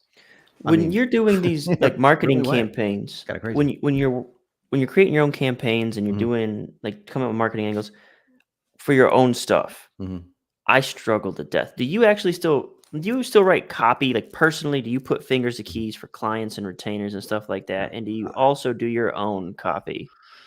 I do my own copy for sure. I do a lot of consulting, so it's not fingers to keys. It's brain to this mic more than anything else. So I haven't taken on a copy client in. Well, I guess it would have been the retainer I just spoke about. That was a year ago. So, and that was the only one I took on that year. No, I took on one other because it was a big one. I had a chance to work with Viome, which is a cool company, and then I had a chance to work with Onnit, which is Joe Rogan's company. That was the year before. So I took on Onnit the year before, and yeah, it was fun just because I got to get to know Aubrey Marcus a little bit, and I did it. I was hoping I was going to get to hang out with Joe Rogan, but I didn't get to. So, but yeah, man, it's like, so you put I'm not going to. I could have said, look, I'm not going to build this because it might ruin my Now VSL, which has been around for 10 years. You can't think that way. Okay. I'm going to make it better. And yes, it's going to go out, but these people are going to be so much happier because they're going to get something better. So yeah, just telling you, man, I feel your pain in a way, but I kind of doing it to myself. So yeah. All right. Well, I know you got to get going. We're approaching the 3-hour mark, which is seeming to be about the, it's a good, I pat myself on the back for being a good host of stretching these things out for 3 hours. And I don't think there's too many lulls or dead spots in these things. No, I don't think that. I think we did pretty good. But then again, you get me on a tear and a rant, and then I'll make you demonetized and all that stuff. So. Yeah, as long as you didn't get me kicked off, I'll snip it out if it gets us kicked off YouTube entirely. Yeah. I do want to say that this is something you mentioned about the consulting gig that and maybe I'll hit you up on Slack or something sometime. That is something I was asked by. Do you know who James Altucher is? I don't know. So we worked together. He was the first person I ever wrote a sales letter for, Agora Financial, and I worked with him a couple times. And he reached out and asked me to chat with one of his buddies. He's running a website and just wanted like perspective from a copywriter. And this guy was running a pretty impressive like website, training people on. I guess I could kind of share. He was teaching people how to do chess, and so talking to the guy running the site, and he had all this passion and running this thing and doing all this. Yet I was shocked at like all these basic marketing concepts. I was like, dude, here's the thing. Here's what you got to do. Do this. And he was, writing notes. He hit me up a couple of weeks later, like, thanks so much. It was so helpful. You like changed the direction of my business and where we're going to go next. And I was like, how many people out there could I help with like that they just don't understand marketing side of it? They have a passion or something they're really good at. Yeah. So I have the consulting bug. Like I was like, I could show you how to do that. I could sit down and talk with you once a month and change the whole thing. So I'd love to get into, I don't need to like make my whole life about it, but get a couple people and work with them like that. Maybe we could talk about how you got into that sometime. Yeah, sure. I'm happy to. It's something I wanted to expand on, and this was the year to do it. I mean, I've done it for 8 years, but Todd and I we had a whole model. He mapped it out for me. Here's how we're going to market your consulting thing. And so where I wanted to get like more higher end people and just only work with 4 or 5 people throughout the year. And And then this AI thing took over. So that's another thing that I just like I put myself out of business again. But yeah. So anyway, Well, you're the kind kinda of fun. guy, and I was going to point this out just to sort of give you kudos when you were talking about like the imposter syndrome. You Mhm. just seem like the kind of guy who doesn't want to rest on his laurels, and you're always like looking Mhm. for. It just feels like you're trying to break new ground, and Mhm. so you're in a place where you look around, and it's like, who do I ask for help about this? Mhm. Who is there? Like, who exists in your space that you can say, "How did you do it?" right, right? Because who has ever done it, right? So Yeah, this that's a is very number 2 of that. So there's not it's a got to feel like looking over the edge of a cliff for you a lot of times. Like it's like um just yeah. this vastness could go anywhere. Yeah, I mean there's not a in this specific area, there's no one to reach out to and look to and say, well, here's that did it. And I wouldn't want to, because the original question of plagiarism, I won't look at other people's stuff. I won't look at their software. I won't look at, I just, I know Jasper, obviously, because we were partners.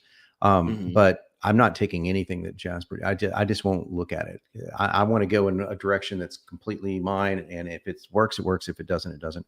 So yeah, that's important, breaking new ground. And again, I think it's how do you want to end the day? How do you want to end the day of your life? And for me, I want to end it on that note. That Yeah. win or lose, you did this. You tried to do something. Well, you're a hell of an impressive guy. You're very passionate, and you stick to your guns, and you were a Yeah. fantastic guest on the Kyle Milligan show. It was really cool for you to take the time and share your thoughts and wisdom with us, and just, man, all the ground we covered here today. Yeah. Well, dude, you're one of my favorite people. It's great to get to know you over the past year or so. So I look forward to a lot more and hanging out a lot more. All right, buddy. Well, thanks very much. You take care. Peace out, Copy Squad. Thanks, everyone. And